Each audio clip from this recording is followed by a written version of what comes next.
अस्सलाम वालेकुम नाज़रीन, कैसे हैं आप सब लोग। उम्मीद करते हैं कि जनाब सब होंगे बखैर व आफियत। एक नए प्रोग्राम सिटी एट 10 में आपको खुशामदीद कहते हैं और दुआ करते हैं कि आज की सुबह आपके लिए ढेरों खुशियां लेके आपकी चौखट पे इंतजार कर रही हो आपका, और जितने भी गम के बादल हैं छट जाएं इस नई सुबह में आपके लिए, और नई सूरज की किरणें, नई खुशियां आपके लिए आपके दामन पे जो है वो समा जाए। तो इसी दुआ के साथ आज के प्रोग्राम की शुरुआत करते हैं। तो सबसे पहले जैसा कि नाज़रीन आपको पता है कि हमारी कोशिश होती है कि रोजाना की बुनियाद पे कोई ना कोई ऐसी बात जो है वो आपके साथ शेयर की जाए जिससे आपकी ना सिर्फ दुनिया बल्कि आखिरत भी संवर सके। तो हमारा सेगमेंट है एक दिन एक नेकी, उसकी तरफ बढ़ते हैं।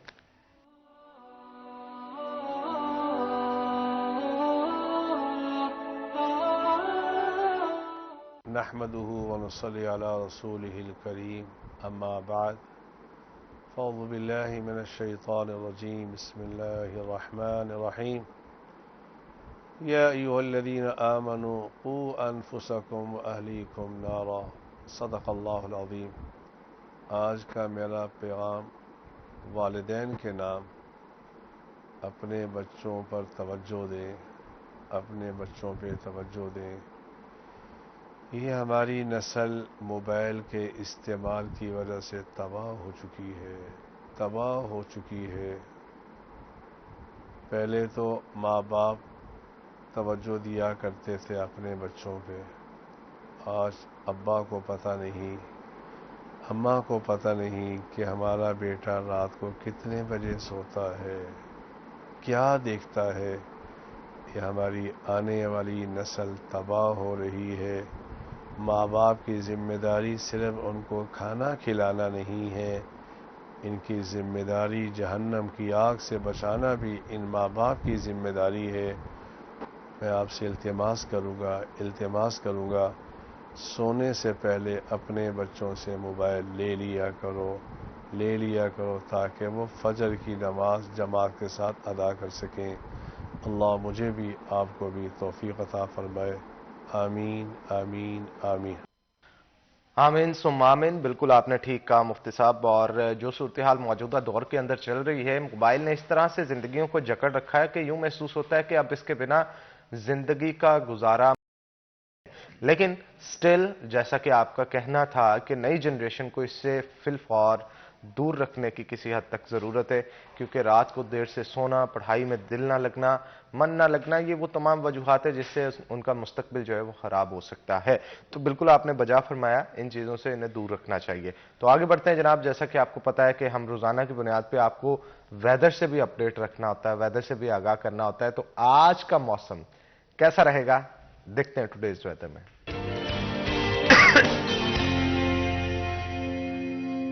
तो जनाब महकमा मौसमियात के मुताबिक आज ज्यादा से ज्यादा दर्जा हरारत शहर फैसलाबाद में तकरीबन 30 डिग्री सेंटीग्रेड रहने का इम्कान है, जबकि कम से कम दर्जा हरारत जो है वो 14 डिग्री सेंटीग्रेड रहने का इम्कान है। हवा 2 नॉट की रफ्तार से चलेगी, सूरज की किरणें आंखें दिखाएंगी, बादल के असरात कहीं भी नजर नहीं आते, और ना ही ये नजर आ रहा है कि जाती हुई सर्दियां अब अपना एक बार फिर से रुख आपकी तरफ मोड़ के आपको दिखाएंगी। ऐसी कोई अभी तक महकमा मौसमियात ने नवीद नहीं सुनाई। अब यूं ही महसूस होता है कि डायरेक्ट पांव जो पड़ेगा वो सिर्फ और सिर्फ गर्मियों के मौसम में ही पड़ेगा। और जैसा कि आप देख रहे हैं कि मैं आज बड़ी मुश्किल से ये कोट पहन के बैठा हूं, गर्मी अच्छी खासी महसूस हो रही है। और दिन के वक्त तो आप गाड़ी में बैठे मोटर बाइक पे सफर करें, आपको अच्छा खासा महसूस होता है कि यार वाकई में गर्मियां जो है वो आ चुकी हैं। अलबत्ता रात के वक्त जब बाइक पे आप सफर करते हैं थोड़ी बहुत ठंड का एहसास होता है, लेकिन अगर आप कहें कि प्रॉपर सर्दी जैसे पड़ती है वो वाला सिस्टम नहीं। अभी फरवरी चल रहा है और मार्च आने वाला है, लेकिन सूरत हाल जो एक महीना बाद जाके आती है वो इस साल अभी से दिखाई देना शुरू हो गई है।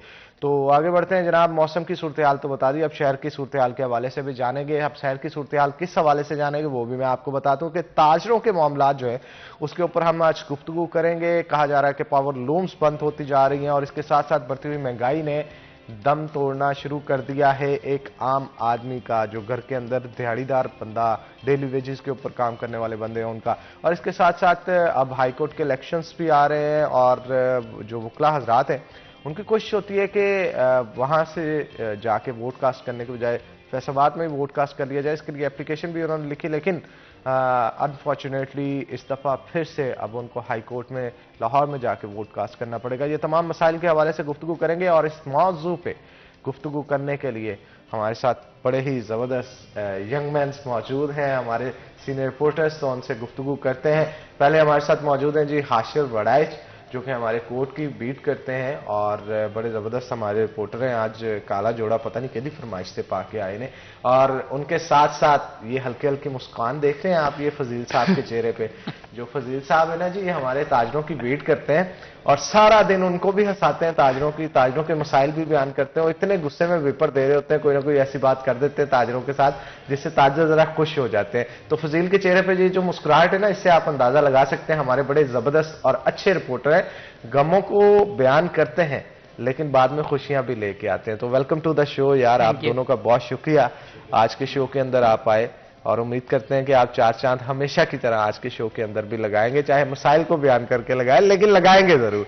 तो पहले चलते हैं जी फजील की तरफ। फजील, सुनने में आ रहा है कि पावर लूम्स जो हैं वो बंद होती चली जा रही हैं। अच्छा, यहाँ पे मैं इस मौजू पे गुफ्तगू करने से पहले लाजमी तौर पे आपसे मेंशन करना चाहूंगा, जितने भी व्यूअर्स हमें इस वक्त टीवी पे देख रहे हैं, जनाब आपके किसी भी किस्म के कोर्ट के, ताजरों के, आम महंगाई के ऊपर जो मसाइल हैं वो आप हमारे साथ डिस्कस कर सकते हैं। आपकी स्क्रीन के ऊपर नंबर दिया जा रहा होगा। अब ये दोनों ही नहीं या मैं ही नहीं बल्कि आप सब लोग इस शो का हिस्सा हैं। फोन उठाएं, घुमाएं और अपने मसाइल जो है हमारे शो में आके बयान करें। हम कोशिश करेंगे आपकी आवाज हकाम बाला तक पहुंचाई जाए। यही नहीं बल्कि इसके साथ साथ अगर हम कुछ बता सकें, हम कुछ मदद कर सकें तो वो भी करने की कोशिश करेंगे। नंबर आपकी स्क्रीन पे होगा। तो फजील की तरफ चलते हैं। फजील, जो पावर लूम्स बंद होने का सिलसिला अभी तक सुनने में आ रहा है कि जारी है, वजूहात क्या है? और अगर ये बंद होती है तो पावर लूम का तो सिस्टम भी ऐसा होता है कि अगर वो साल ना चढ़े तो वो लोहे के भाव बिकती है, चाहे वो बड़ी से बड़ी लूम हो, महंगी से महंगी लूम हो, तो वो कबाड़ बन जाता है। तो अब क्या सूरत हाल है इसका, आने वाले दिनों में क्या सिचुएशन नजर आती है आपको? देखें हनान, सबसे पहले तो जो इस वक्त बिजली के रेट्स हैं वो पावर लूम इंडस्ट्री हमेशा से उनका यही मुतालबा रहा है कि पावर लूम इंडस्ट्री जो है वो लोकल ज़रूरियात को पूरा करने में अपना अहम किरदार अदा करती है। कि एक तो एक्सपोर्ट लेवल की जो लूम है वो अलग है, उसको सब्सिडी दी गई लेकिन अब वो भी ख़त्म कर दी गई है। लेकिन जो 2 से 3 साल लूमों वाले यही मुतालबात करते रहे कि हमें भी कुछ सब्सिडी दें, बिजली के रेट्स में सब्सिडी दें हमें, कि जिससे हम लोकल ज़रूरियात जो हैं वो पूरी कर सकें। उससे होगा ये कि आम आदमी को सस्ता कपड़ा मिलेगा। अगर जाहिर सी बात है, लूम पर जब तैयार होता है कपड़ा, धागा जब जाता है तो वो अगर उसकी कॉस्ट ऑफ प्रोडक्शन कम आएगी तो मार्केट में वो सस्ते दाम हो जाएगा। लेकिन हुकूमत की जानिब से कोई भी ऐसा जो कदम है वो नहीं उठाया गया।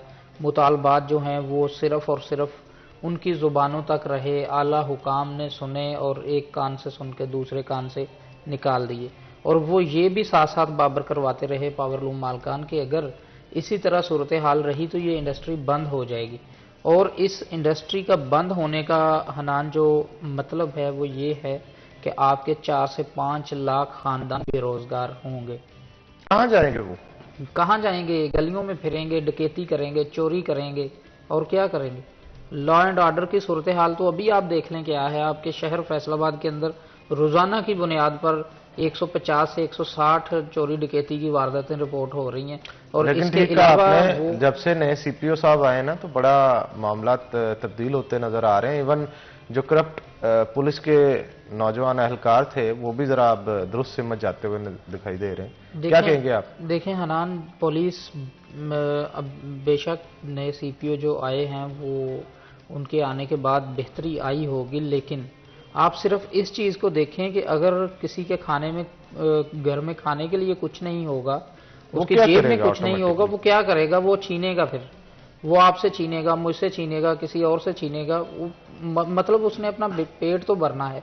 अगर आपकी ये इंडस्ट्री, लोकल इंडस्ट्री आपकी जो है वो जॉब्स प्रोवाइड करती है और वो डेली बेसिस पे ज़्यादातर लोग काम करते हैं, लेकिन वो अगर चलती रहे रोज़ाना की बुनियाद पर कुछ ना कुछ कमाकर मजदूर जो है वो अपने बच्चों के लिए ले जा सकता है।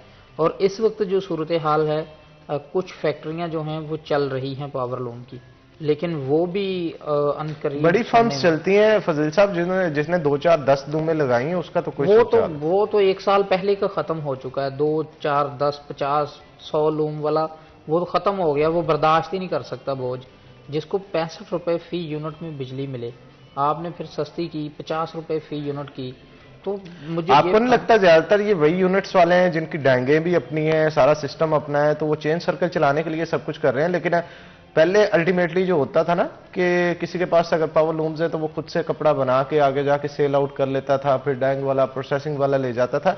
ये चेन सर्कल टूट गया। अब जिसके पास पूरी चेन ऑलरेडी अपनी मौजूद है वही चला रहा है। देखें, वो जिसके पास अपनी चेन है, कुछ लोग ऐसे हैं उनके पास अपनी लूम है, अपनी उसके पास वो डाइंग और प्रोसेसिंग, वो सारा कुछ तैयार करके जब आगे पॉइंट भी फिर घंटाघर में अपना है, अपना पॉइंट भी है, लेकिन इसके बावजूद वो लोग तंग हैं कि इतनी जो कॉस्ट ऑफ प्रोडक्शन है वो बढ़ चुकी है कि लोगों की कुव्वत खरीद मुतासर हो चुकी है। सबसे अहम चीज़ जो है वो कुव्वत खरीद है। आप सारा कुछ कर लेंगे, आपके पास अपनी लूम भी होगी, अपनी डाइंग भी होगी, प्रोसेसिंग भी होगी, आपने पूरा एक कपड़ा तैयार कर लिया, लेकिन आप ये तो नहीं करेंगे कि आपको वो कपड़ा अगर 1000 रुपये में पड़ रहा है तो आप देखेंगे नहीं लोग तो 800 में खरीद सकते हैं, मैं 800 में सेल कर दूं। आप फिर नुकसान तो नहीं करेंगे अपना, जाहिर सी बात अपना मुनाफा रख के फिर उसके बाद उसको सेल करेंगे। अगर किसी के पास पैसे ही सिर्फ 800 रुपये हैं एक सूट खरीदने के, और वो जो बेचने वाला है उसकी कॉस्ट ऑफ प्रोडक्शन इस हिसाब से आई, उसके ऊपर आई है कि वो उसको 1000 रुपये में पड़ रहा है, तो वो सेल नहीं होगा, वो दुकान तक महदूद रह जाएगा। उससे नुकसान किसका होगा? लेने वाले का नुकसान ये होगा कि वो नया कपड़ा नहीं खरीद सकेगा, बनाने वाले का नुकसान ये होगा कि उसने उसके ऊपर जो खर्चा किया है, अपनी लेबर को भी सैलरी दी, अपने जेब से खर्चा किया, लेकिन उसका वो पैसे जो हैं वो बाउंड हो गए एक दुकान की हद तक।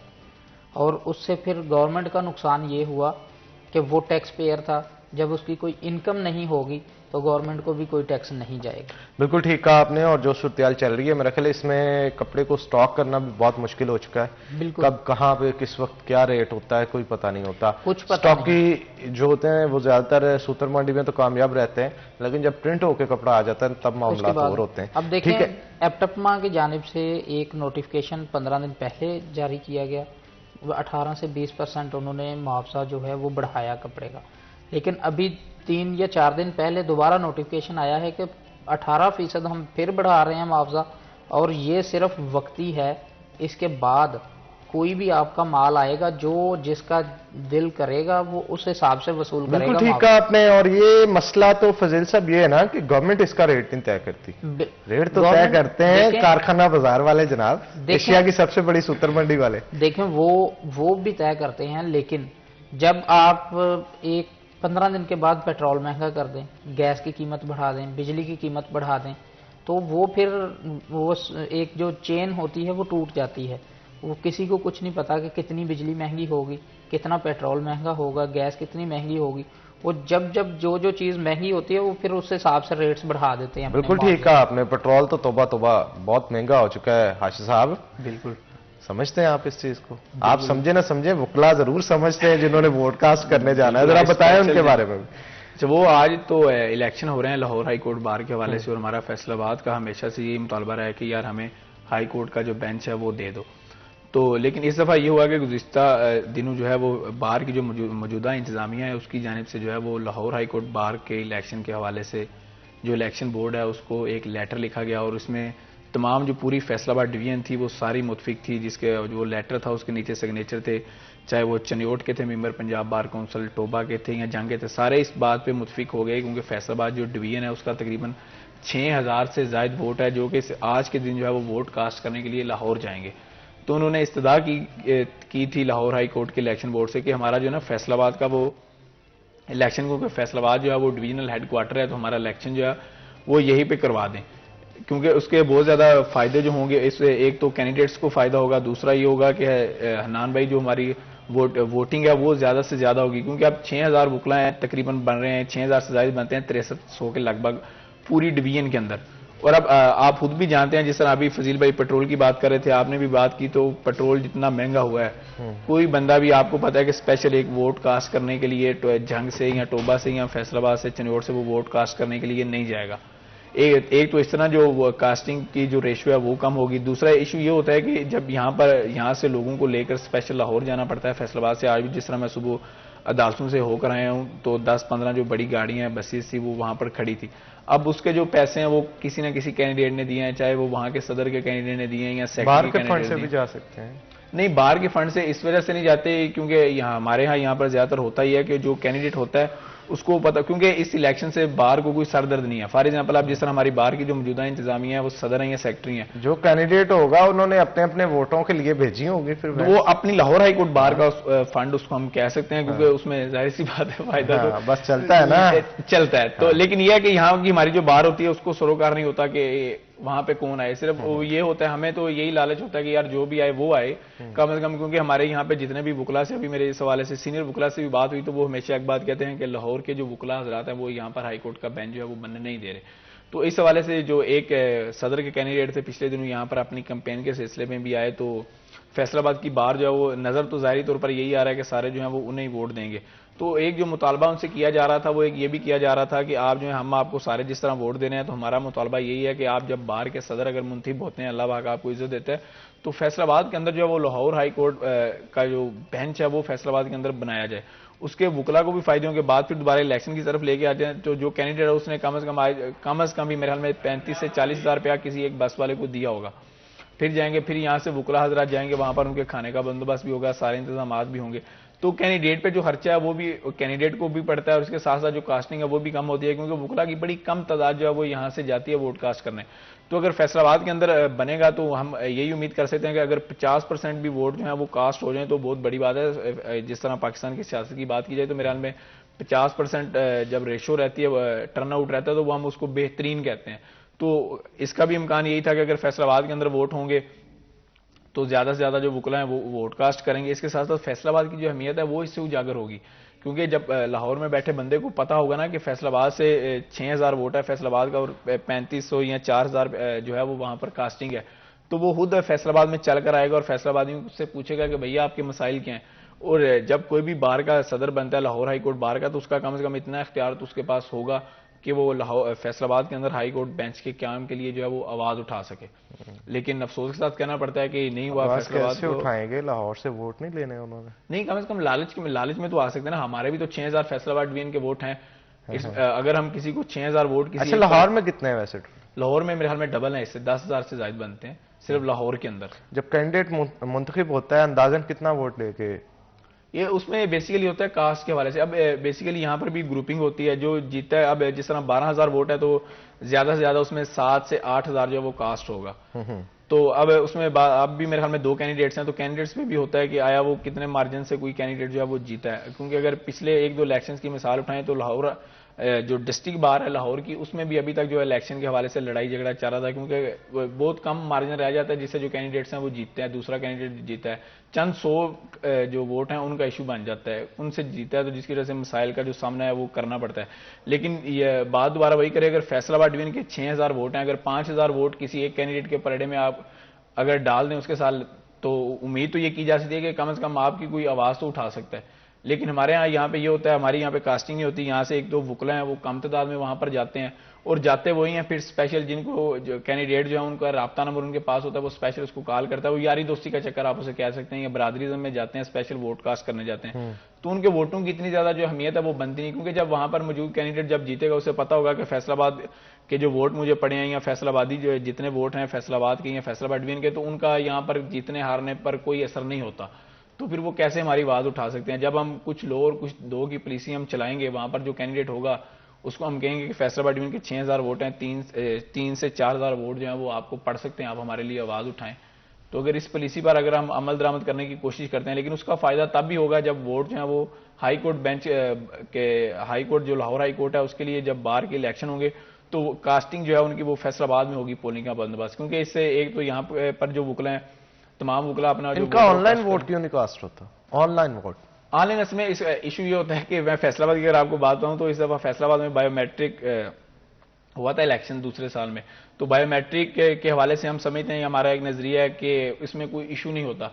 तो यकीन करें हनान भाई उसमें भी इशू बन गया था, 7 से 8 वो लोग ऐसे आ गए जिन्होंने कहा जी कि हमारा तो वोट ही नहीं कास्ट हो रहा।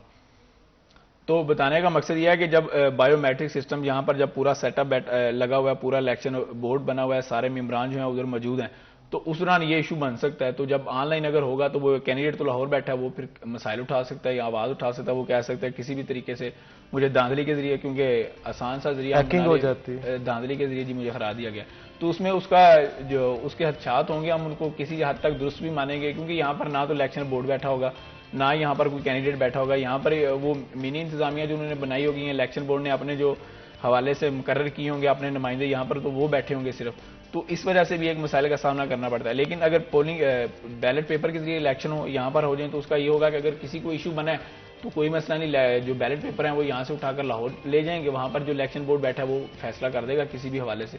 तो वुकला का ये इशू आता है। लेकिन इस दफ़ा अच्छी बात यह है कि जो इस्लामाबाद के अंदर जो इस लाहौर हाई कोर्ट का जो पिंडी बेंच है वहाँ पर भी जो यहाँ इस्लामाबाद हाई कोर्ट का जो बेंच है उस हवाले से जो आज इलेक्शन हो रहे हैं, तो वो मैं अभी थोड़ी देर पहले पढ़ा था कि पहली दफ़ा हो रहा है कि वहाँ पर बायोमेट्रिक हो रहे हैं।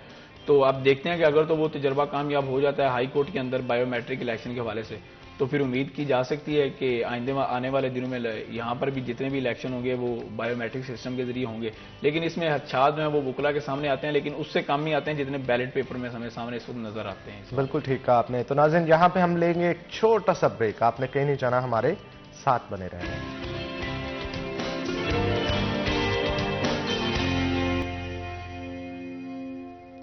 वेलकम बैक नाज़रीन, ब्रेक के बाद खुश आमदीद। हमारे साथ राना फजील मौजूद हैं, मजीद गुफ्तगू उनके साथ करते हैं। फजील बताइएगा, बढ़ती हुई महंगाई ने अवाम को कहां पे पहुंचा दिया है, और इसके साथ साथ पेट्रोल की कीमतें बड़ी बढ़ गई हैं। अब तो यार सड़क के ऊपर को टायर को भी पेट्रोल डाल के आग लगाता नजर नहीं आता, क्या चक्कर है? देखें हनान, ये बड़ी अच्छी बात की है आपने। इसका मतलब ये है कि लोग एहतजाज के लिए भी नहीं निकल रहे। पेट्रोल इतना महंगा हो चुका है, बिजली इतनी महंगी हो चुकी है, और इन चीज़ों को आप छोड़ें, आम जो इस्तेमाल की अशिया हैं, खाने पीने की अशिया हैं, वो बहुत महंगी हो चुकी हैं। आम आदमी के बस में नहीं रहा कि वो 2 वक्त की रोटी आसानी से खा सके। कोई मज़दूर जो 800 या 900 रुपये दिहाड़ी लेता है वो कैसे गुजारा कर सकता है घर का? 600 रुपये आपका जो किलो है वो घी का रेट हो चुका है। चीनी आपकी 100 के करीब पहुंच चुकी है। इसके अलावा आप दूध देख लें, 130 से 140 रुपये फ़ी लीटर में मिल रहा है। उसके अलावा दूसरी जो दालें हैं, चावल है, 350 रुपये फ़ी केजी पे चावल पहुंच चुका है। और दालों के रेट आप देख लें, किसी गरीब ने गोश्त खाना तो दूर की बात, मुर्गा 700 रुपये में मिल रहा है आपको। तो मतलब ये है कि लोग इस वक्त सिर्फ़ और सिर्फ इस चीज़ के चक्कर में हैं कि वो कुछ ना कुछ कहीं ना कहीं से इतना कमा लें कि 2 वक्त की रोटी आसानी से अपने बच्चों को खिला सकें। वो लेकिन आसानी क्या, वो मुश्किल से भी पूरी नहीं हो रही। तो लोगों के पास खाने के लिए कुछ नहीं, लेकिन लोग फिर भी एहतजाज के लिए इसलिए नहीं निकल रहे, सड़कों पे इसलिए नहीं निकल रहे कि वो अगर एहतजाज करने के लिए निकलेंगे तो किसी के कानों तक जों तक नहीं रेंगेगी। अच्छा, वो शॉपकीपर्स ने कोई स्ट्राइक वगैरह भी की थी, वो क्या चक्कर था? उसकी भी कहानी जरा रुदात सुनाए ना हमें। शॉपकीपर्स ने, वो दुकानदारों ने जो एहतजाज किया था गुमटी चौक के करीब, वो सिर्फ यही पेट्रोल की कीमतों में इजाफे के बाद उन्होंने एक एहतजाज रिकॉर्ड करवाया था कि शायद गवर्नमेंट को कुछ समझ आ जाए कि आपका जो पेट्रोल जब महंगा होता है तो उससे ट्रांसपोर्टेशन जो है वो भी महंगी होती है। दूसरे शहरों में जब माल जाता है या दूसरे शहरों से माल आता है तो उसके किराए बढ़ जाते हैं। वो फिर सारी चीज़ें जो हैं वो मार्केट में अफेक्ट करती हैं, मार्केट में चीज़ें महंगी हो जाती हैं। वो इस लिए एहतजाज था। इसके बाद रिक्शा यूनियन वालों ने एहतजाज किया था पेट्रोल महंगा होने के बाद कि जी हम जब किराया बढ़ाते हैं एक स्टाफ का दूसरे स्टाफ तक 10 रुपये भी बढ़ा दें तो सवारी के साथ लड़ाई होती है। तो अच्छा, वैसे फजील आप घर का राशन कभी खरीदने जाते हैं, ग्रोसरी वगैरह? नहीं, मैं नहीं जाता खरीदने। अच्छा चले जी, हमारे साथ हमारी जो नाज़रीन मौजूद है, मैं आपको लाजमी तौर पे मेंशन यहाँ पे करना चाहूँगा। जो लोग इस वक्त शो देख रहे हैं, लाजमी तौर पे कॉल करके हमें बताएं कि इनकी ग्रोसरी यानी घर का राशन वगैरह जब पहले खरीदने जाते थे, आज से 2 साल पहले, तब कितने का आता था, अब कितने का आ रहा है, महंगाई किस किस जगह पे कितना बढ़ी है। क्योंकि ये कहा जा रहा है फजील के शैम्पू हो, साबुन हो, दालें हो, ऑयल हो या फिर अशिया खुरनोश जितनी भी हैं, सब की सब जो है वो महंगी हो चुकी है। हाँ, ये मुझे आइडिया है हनान के जो पहले आज से 1 या 1.5 साल पहले जब 1 माह के बाद वो राशन लेने के लिए जाते हैं तो 10,000 या 11,000 रुपये में आता था राशन। आज वही राशन सेम चीज़ें और 26 से 27,000 बिल बनता है। इतना फ़र्क आ चुका है 1 माह के राशन में, मतलब आप समझ लें। और ये सब्जियां गोश्त निकाल के, ये सब्जियां गोश्त हर चीज़ निकाल के, ये सिर्फ आप उसमें देख लें कि चीनी, ऑयल और दालें या फिर छोटी मोटी चीज़ें जो मसाले जात, मसाला जात। अच्छा, मसालों के भी रेट बढ़े हैं, बहुत ज़्यादा बढ़ चुके हैं। आपका वो जो आपकी काली मिर्च, उसको देख लें, इलायची अभी काली है तो इतनी महंगी। अब हाशिर कह रहा है कि अभी काली है तो इतनी महंगी है, सफेद होगी तो क्या होगा है। तो ये देख लें आप कि इतनी महंगाई जो है वो इस वक्त बढ़ चुकी है कि आम आदमी के बस में नहीं रहा। यार आटा नहीं काबू में आ रहा। कट्टा आटा आटा आटा आटा नहीं काबू में आ रहा। मैं कट्टा, मुझे लगा कि कट्टा भी नहीं काबू में आ रहा भाई, जो सूरत हाल है। मुझे लगा आप कट्टा कह रहे हैं तो मैं मुर्गे का आपको बताऊं कि मुर्गे से चला जाता नहीं और रेट उसका आसमान को पहुंच चुका है। तो मतलब कोई भी, अच्छा, इनका ना अभी मछली पे ध्यान नहीं पड़ा मेरा ख्याल। मछली वो कहा जा रहा है कि मुर्गे से अब सस्ती होगी। मुर्गे से सस्ती, मुर्गा 700 रुपये किलो मिलता है आपको। फिश अच्छे वाली 500 550 रुपये किलो मिल जाती है। हाँ भाई शहरियों, फिर जंग बाजार का रुख करें, जंग बाजार का रुख करें जी। और ये देखें कि इस वक्त यकीन करें गरीब का जीना जो है वो बहुत मुश्किल हो चुका है। कुछ लोग ऐसे हैं कि जो हफ्ते में 3 से 4 हज़ार रुपये कमाते हैं, वो कैसे गुजारा करते हैं। उनकी मतलब कि यार ये गवर्नमेंट ने कुछ भी नहीं, इस सोच कभी भी किसी भी गवर्नमेंट को नहीं आई कि हमारे मुल्क में गरीब तबका कितना है, कितना कमाने वाला गरीब तबका है, तो उनके लिए हम क्या कर रहे हैं।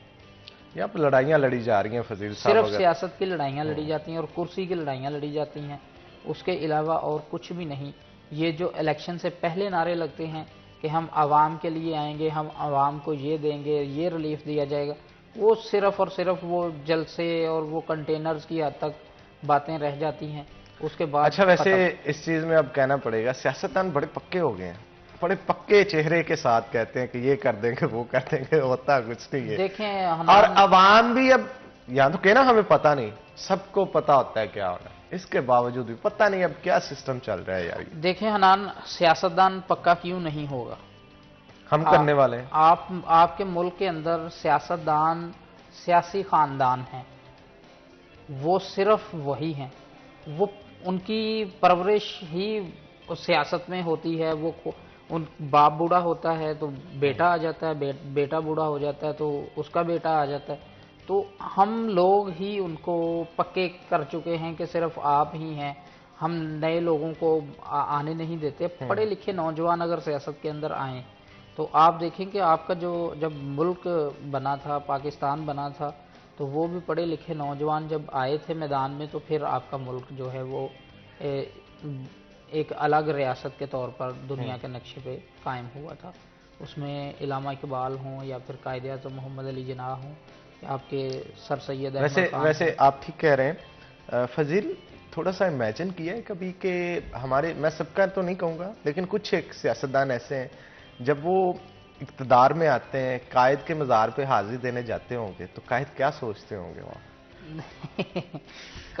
कायद यही सोचते होंगे मैंने किन लोगों के हाथ में मुल्क दे दिया, इससे तो अच्छा था कि मैं भी असल में किन लोगों के हाथ में नहीं फजील, मेरा ये मानना है कि जब तक हम खुद नहीं ठीक होंगे ना। देखें सबसे पहली चीज़ ये बड़ी अच्छी बात है कि जब तक हम खुद नहीं ठीक होंगे, वो कहा जाता है ना वैसा ही हुक्मरान फिर मुसल्लत कर दिया जाता है। ये तो अटल फैसला है और उसको हम जुटला नहीं सकते। अच्छा, अब इसको अगर गहराई में देखा जाए तो फजील इतनी चीजें इसमें छुपी हैं इस छोटी सी बात के अंदर कि इसमें मेरा ख्याल मजहब की गुफ्तगू नहीं हुई।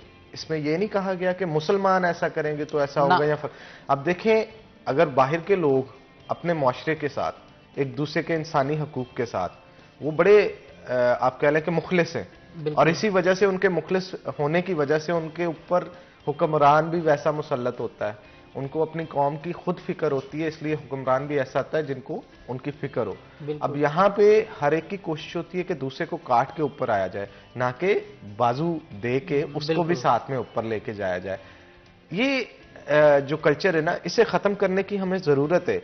हमें सफाई सुथराई के मामले हों, रोड पे जाते हुए चीजें फेंकने के मामलात हों, या फिर इससे छोटी से छोटी चीज को भी लेते जाए। अगर हम सिर्फ और सिर्फ सुबह उठ के अपने घर के बाहर का रोड साफ कर लेना, सिर्फ इतना हिस्सा, तो मेरा ख्याल है एक बड़ा चेंज हमारे मुआशरे में देखने को देखिए मिलेगा। हनान, ये चीज़ें जब हमेशा से ये दुनिया का असूल रहा है कि जो बंदा अगर किसी भी जगह पर रह रहा है वो पढ़ा लिखा होगा या फिर वो साहिब हैसियत होगा, जो वो काम करेगा लोग उसको देख के वो काम करेंगे।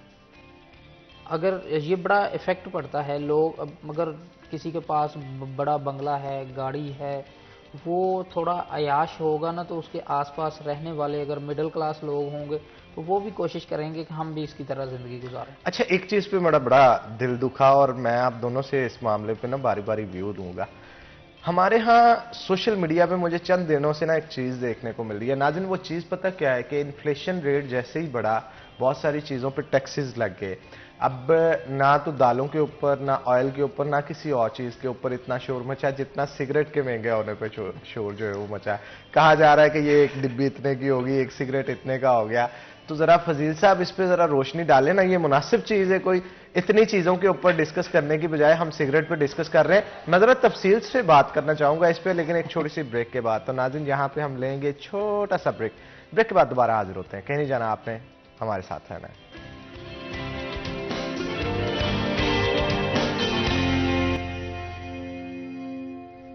वेलकम बैक नाज़रीन, ब्रेक के बाद खुश आमदीद। तो जी फजील साहब, गुफ्तगू हो रही थी सिगरेट के ऊपर।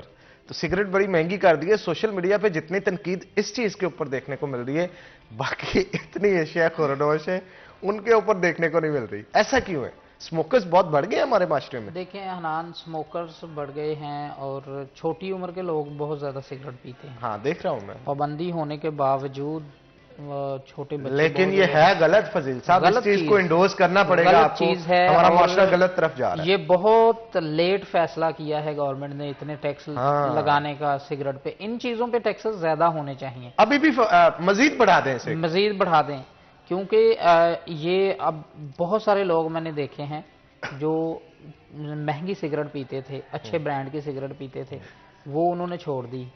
अब वो वही पुराना देसी हुक्का पीना शुरू कर दिया उन्होंने। अच्छा, वैसे मैं ना यहाँ पे एक ऑन अ लाइटर मूड, मैं मेरे सामने एक वाकया हुआ और मैं देख के बड़ा ही हंसा। मेरा एक दोस्त था, वो सिगरेट पीता था और सिगरेट क्योंकि बहुत महंगे हो गए, उसने शुगलन ना, होता है ना कि 4 लोग अगर बैठे हैं जो सिगरेट पीते हैं, ठीक है ना, तो आके उसी डब्बी में से उठा लेना, सिगरेट पी लेना। वो दूसरा दोस्त आया, उसने पता था उसने सिगरेट मांगना है, उसने डब्बी बंद करके ना डस्टबिन में दूर से ही फेंक दी। हालांकि वो डब्बी भरी हुई थी। तो उसने कहा, मैंने जब गया तो उसने उससे उठाया, मैंने कहा ये क्या किया? कहता यार उसने सिगरेट मांगने थे इस वजह। ये सीन भी हो रहे हैं आजकल। देखें अब 35 से 40 रुपए का एक सिगरेट हो चुका है। तो लेकिन ये है कि फजील साहब, मैं तो सबको कहता हूं ये बहुत बुरी चीज है, नहीं करना चाहिए आपको। देखें, इतना महंगा सिगरेट आपने पीना है, आप उसकी जगह पे जूस पी लें, फ्रूट्स खा लें। हाँ, महंगी बीमारी खरीद के पीनी, खरीद के पी रहे हैं, आपकी उससे सेहत भी अच्छी होगी, आपकी जिंदगी जो है वो बढ़ जाएगी। बिल्कुल। और इससे बहुत सांस के मसाइल, दिल के मसाइल, आपके फिर वैसे होंठ ये भी काले हो जाते हैं। मतलब हाजी साहब, आप भी थोड़ा सा इस पर नजरसानी करें। नहीं, मैं तो ये कहूँगा कि जिस तरह फजील भाई ने कहा कि अभी और महंगे होने चाहिए, मैं भी कहता हूँ ठीक है, महंगे हो जाने चाहिए, क्योंकि मुझे इससे फ़र्क नहीं पड़ता। लेकिन हनान भाई, आप देखें सिचुएशन वहाँ पे पहुँच गया है कि हमारे पास अगर कोई भी बंदा किसी टेंशन में है तो उसके पास टेंशन रिलीज करने के लिए वाहिद एक सिगरेट ही बच गई। हाँ, लेकिन ये इससे टेंशन नहीं रिलीज होती, इससे बंदा ही रिलीज हो जाता है। आर्जी तौर पर जब कोई भी बंदा था ना, तो वो आर्जी तौर पर जब वो रिलैक्स हो जाता था। लेकिन जिस तरह सिगरेट एक लानत है, इस पे आज से एक कंपेन शुरू करें कि जो भी शख्स पीता है ना उसे उसके पास ना बैठे, जो भी शख्स सिगरेट पीता है उसके आप पास ना बैठे, उससे दूरी इख्तियार करें, क्योंकि मुमकिन है कि आप भी कुछ अरसे बाद उसकी आदत पे जाओ। नहीं जी, मैं नहीं, मुझे तो ना ये आदत जिंदगी में कभी हुई है और ना ही अल्लाह डाले। कराची से हमारे साथ एक कॉलर है, उन्हें कॉल पे लेते हैं। अस्सलाम वालेकुम जी। अस्सलाम वालेकुम जी। वालेकुम अस्सलाम। सर, मैं इरफान शेख बात कर रहा हूँ कराची से। जी जी जी, मैं ये कहना चाहूंगा कि जैसा अभी मैनर्स के हवाले से बात हो रही थी। जी जी हेलो जी, आपकी आवाज आ रही है, आप अपना सवाल कीजिए। जी जी, मैनर्स के हवाले से बात हो रही थी। सम टाइम ऐसा भी होता है कि जो है लोग जो है जैसे खा पी के फेंक देते हैं। हमारे ऑफिस में मैंने देखा है, मैंने अक्सर कि जबकि ऑफिस में क्लीन होता है कि जो है, और उसके बावजूद जो है कोई रैपर अगर कोई टॉफी खाई है तो रैपर उठा के फेंक दिया, या उस जबकि इतने एजुकेटेड लोग हैं अल्हम्दुलिल्लाह, उसके बावजूद जो है वो इस तरह की हरकतें कर रहे होते हैं। तो वही वाली बात होती है कि तालीम जो है गधे के ऊपर चाहे कितना भी वो रख दें, तालीम का बोझ रखते हैं, गधा जो है ना वो गधा ही रहता है। आई डोंट नो कि इस प्रोग्राम में मैं इस तरह कह रहा हूँ, लेकिन ये बड़ा तकलीफदेह बात होती है, और पढ़े लिखे लोग भी जो है इस तरह की हरकत। आप किस जगह पे काम करते हैं इरफान शेख साहब? जी, मैं पावर जनरेशन में होता हूँ, पावर हाउस में। Power house? कौन सा पावर हाउस? जी, कराची में? जी, कराची में होता हूँ मैं पावर हाउस में। कौन से का पावर हाउस में इरफान शेख साहब? हमारी कंपनी है, प्राइवेट कंपनी है, उसमें मैं जॉब करता हूँ। जी जी। तो मैं खुद भी मतलब मैं एजुकेटेड हूँ अल्हम्दुलिल्लाह, मैंने ग्रेजुएशन किया हुआ है। और चले, thank you very much Irfan साहब, बड़ी जबरदस्त गुफ्तगू की आपने, और ये बात हकीकत भी है कि वही पे फजील बात आ जाती है कि सबसे पहले हमें इर्द गिर्द का मुआशरा जो है वो खुद से दुरुस्त करना है। अगर हम खुद से दुरुस्त सिमत की तरफ गामजन होंगे तो देन हमारा मुआशरा जो है वो ऑटोमेटिकली, और स्पेशली यहाँ पे मैं लाजमी तौर पे मेंशन ये भी करना चाहूंगा कि बच्चे आपको देख के बहुत सीखते हैं। इवन पेरेंट्स जो होते हैं घर पे, बात होता है ना, बाहर कह दे यार मैं घर पे नहीं हूँ, बच्चे से झूठ बुलवा रहे होते हैं। बिल्कुल। तो ये छोटे छोटे मैनर्स जो हैं अगर हम इनको कैरी करते हैं तो मेरा ख्याल है एक अच्छा मुआशरा हम बना सकते हैं। देखिए हनान, जो आपको सबसे पहले खुद को पेश करना होता है दुनिया के सामने, उसके बाद फिर आपने किसी भी चीज़ का जो मैसेज है वो लोगों को देना होता है। अगर हर शहरी जो है वो अपनी जिम्मेदारी समझे कि सफाई जो है वो, ये मुल्क मेरा घर है, ये शहर है मेरा घर है, या ऑफिस है, इन सब चीज़ों को आप अपना समझें, तो साफ़ सुथरा रखने के लिए आप सबसे पहले पहल करें।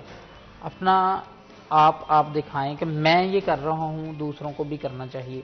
अगर हम अपने इस्लाम को, दीन को देखते हैं तो आप सल्लल्लाहु अलैहि वसल्लम ने 40 साल तक अपना किरदार लोगों को दिखाया, अपने किरदार से लोगों को बताया कि मैं एक नबी हूँ। उसके बाद फिर वही का सिलसिला शुरू हुआ। उससे पहले लोग उनको सादक और अमीन मानते थे क्योंकि उन्होंने अपना किरदार ऐसा पेश किया था। तो हमें क्या फजील खूबसूरत हमारे नबी करीम सल्लल्लाहु अलैहि वसल्लम पूरी दुनिया के लिए एक अमली नमूना है। कितनी खूबसूरत जिंदगी गुजारी ना उन्होंने। आजकल के लोगों को आजकल के लोगों को बहुत सारी परेशानियों का सामना होता है। यार यहाँ पे मैं झूठ बोलूं या सच बोलूं, इससे ये मसला होगा, इससे वो मसला होगा। लेकिन नबी करीम सल्लल्लाहु अलैहि वसल्लम ने कभी भी इन चीजों की परवाह किए बगैर हमेशा हक और सच की बात की, और सच को भी, इतने मुश्किल सच को भी इतने खूबसूरत लहजे में बयान किया कि एक सुनने वाले के दिल में उतर गया। बिल्कुल। तो आप क्या कहेंगे इस अमली नमूने की हमें मौजूदा दौर के अंदर कितनी जरूरत है? मेरे ख्याल में तो हम इस वक्त जो चीज़ें काम कर रहे हैं बाहैसियत माशरा, तो मुझे लगता है कि हम कम से कम 80% जो है वो उन चीज़ों के खिलाफ ही चलते जा रहे हैं। जिस तरह अभी एक भाई ने सफाई की बात की, तो अभी फजील भाई बात कर रहे थे, आपको नान भाई याद होगा जब हम पढ़ते थे ना, तो स्कूल्स के अंदर तो ब्रेक के बाद वो 3 से 4 मिनट होते थे, वो कहते थे अब ब्रेक टाइम में जो आपने गंद फेंका है, कूड़ा फेंका है, चीज़ें खाई हैं, वो आप उठा के डस्टबिन के अंदर फेंकें। बाकायदा स्कूलों के अंदर जो है वो डस्टबिन पड़ी होती थी। इसी तरह हम जब घर होते थे तो घर में भी हमारा यही काम होता था, सब जो लोग हैं ये। लेकिन अब फिर ये हुआ, माज़े के साथ कहना पड़ता है कि जब लोगों ने घरों में नुकरानियाँ रखनी शुरू कर दी, तो फिर जब कोई भी बच्चे की तरबियत पहली घर से और फिर स्कूल से होनी है। और अब स्कूल जो है, स्कूल के अंदर भी ये जो कंसेप्ट है ये मुकम्मल तौर पर खत्म हो चुका है कि बच्चे आपने कोई चीज़ फेंकी है, कोई रैपर नीचे गिराया, तो आपने उसको उठा के डस्टबिन के अंदर रखना है। तो जब उसकी बेचारे की बचपन से इस तरह की तरबियत नहीं होगी, जब उसकी सीखने की उम्र थी, तो फिर जब वो जवान हो जाएगा तो हम किस तरह कह सकते हैं। हमारा मतलब ये हमारी सिचुएशन का हिसाब लगा लें कि हम कहीं जा रहे होते हैं ना, तो गाड़ी के अंदर हम जब कोई चीज़ खाते हैं ना, तो गाड़ी हमारी अपनी होती है, हम उसके अंदर रैपर नहीं फेंकते, हम उठा के बाहर रोड के ऊपर फेंक देते हैं। क्यों? क्योंकि हम समझते हैं कि रोड जो है वो हमारा नहीं है, या उसकी सफाई जो है वो हमने नहीं करनी। तो हमें, जिस तरह फजील भाई ने बात की, हमें सबसे पहले जो है वो किसी भी चीज़ की ओनरशिप लेनी चाहिए। अगर हम यहाँ पर स्टूडियो के अंदर बैठे हैं तो ये हमारा स्टूडियो है इस वक्त। अगर यहाँ पर कोई चीज़ पड़ी हुई है या कूड़ा क्रिकेट पड़ा हुआ है, तो हमें सोचना चाहिए कि यार हमारा स्टूडियो, हम इसको साफ करें, कोई और बाहर से आगे क्यों करेगा। तो इसी तरह यही सिचुएशन जब आप इसको लेके जाएंगे मोहल्ले पर, मोहल्ले के बाद आप पूरे माशरे के अंदर, फिर पूरे शहर के अंदर, फिर यही बात पूरे मुल्क के अंदर जाएगी, तो उम्मीद हम कर सकते हैं हमारी जो अवाम है या हम जो लोग हैं, हमारे समेत जो है हमें जो मैनर्स हैं वो भी आ जाएंगे हमें। पता चल जाएगा कि जब हम कहीं पे जाना है तो हमने किसी से गुफ्तगू किस तरह करनी है, या कहीं पर जो सफाई है हमने वो किस तरह करनी है। यहाँ पर मालिक के साथ कहना पड़ता है कि जिन लोगों का सफाई का काम है वो भी यहाँ पर अपना जो काम है वो नहीं करते। तो जिनकी जिम्मेदारी है या जिनकी ड्यूटी है, हम अगर वो नहीं कर रहे, वो अपनी जिम्मेदारी नहीं कर रहे, तो हम बायसीयत जो कौम है वो किस तरह करेंगे। हमारे यहाँ सबसे बड़ी जो मिसाल है आप सल्लल्लाहु अलैहि वसल्लम से बड़ी कोई मिसाल भी नहीं है। तो मेरे ख्याल में हम अगर 20 से 30% भी आज के दौर में अगर उनका जो अमली नमूना है सिर्फ 20% भी अगर उस पर अमल करना शुरू कर दें तो हम सब जो है वो एक कामयाब इंसान भी बन जाएंगे और हमारा जो एक माशरा है वो एक कामयाब जो माशरा है वो भी बन जाएगा। लेकिन मर्द के साथ हम इस तरह करते नहीं। गोरे जो है वो यही सारी चीजें उठाकर ले गए हमसे और इस पर अमल दरामद कर रहे हैं। वहां पर हम यहाँ पर बैठ इखलाकियात ले गए हम यहाँ पर बैठ के कहते हैं कि इंसाफ का निजाम जो है वो उनका बेहतर है। तो आप देखेंगे इंसाफ का बेहतरीन निजाम जो है वो दे के इस्लाम जा रहा है, तो उनके पास कैसे पहुंच गया, क्या हुआ, उन्होंने अडॉप्ट की वो चीजें और वो बेहतर कौम जो वो बन गए। हालांकि हमें उनसे इबरत हासिल करनी चाहिए कि वो कौमें जो थी जिनको हम हर चीज सिखाने वाले मुसलमान हैं, मुसलमानों का स्ट्रक्चर वो सारा उठाकर ले गए हैं, उस पर जो माशरा उन्होंने अपने माशरे की तामीर किया है तो वो ऊपर जा रहे हैं। जिस तरह अभी थोड़ी देर पहले आपने इलेक्शन की बात, वो सियासतदानों की बात हो रही थी, तो वहां पर भी यही होता है कि लोग जो है वो ये सोचते हैं, उनके अंदर ये सेंस होता है कि यार मैं जिस बंदे को सिलेक्ट कर रहा हूँ ये 4 साल या 5 साल के लिए मुंतखब होगा और ये मेरा नुमाइंदा है, अगर ये बुरा है तो इसका नुकसान मुझे भी होगा, सारे माशरे की होगा। बिल्कुल ठीक कहा आपने हाशिर। वैसे ना यूएसए में एक जज कैप्रियो हैं, उनकी बड़ी वीडियोस वायरल होती हैं सोशल मीडिया के ऊपर, शायद आपने भी देखी हो, हर एक की नजर से वो गुजरी होंगी कहीं ना कहीं। तो वो वीडियोस मैंने कुछ देखी, उसमें किसी ने अगर वायलेशन की है ट्रैफिक रूल्स की या किसी और हवाले से, उसकी प्रॉपर वीडियो बना के दिखाई जाती है। अब उसमें पिछले दिनों में एक फजील वीडियो देख रहा था कि बच्चा खुद बता रहा है कि मेरे डैड ने कहां पे वायलेशन सारी और वो जज हंस रहा है, वहां पे लोग भी कोर्ट रूम में हंस रहे हैं। उसने कहा अगर 2 टिकट्स का जुर्माना किया, उसने एक और बता दिया कि ये भी किया। वहां पे बच्चों की ग्रूमिंग इस तरह से होती है, ठीक है ना। और पेरेंट्स गुस्सा नहीं कर रहे थे अपने बच्चे पे, रश कर रहे थे कि यार सच बोल रहा है, देखो मेरा बच्चा। तो यहां पे इन चीजों की काफी अशद जरूरत है। क्या समझते हैं आप फजील?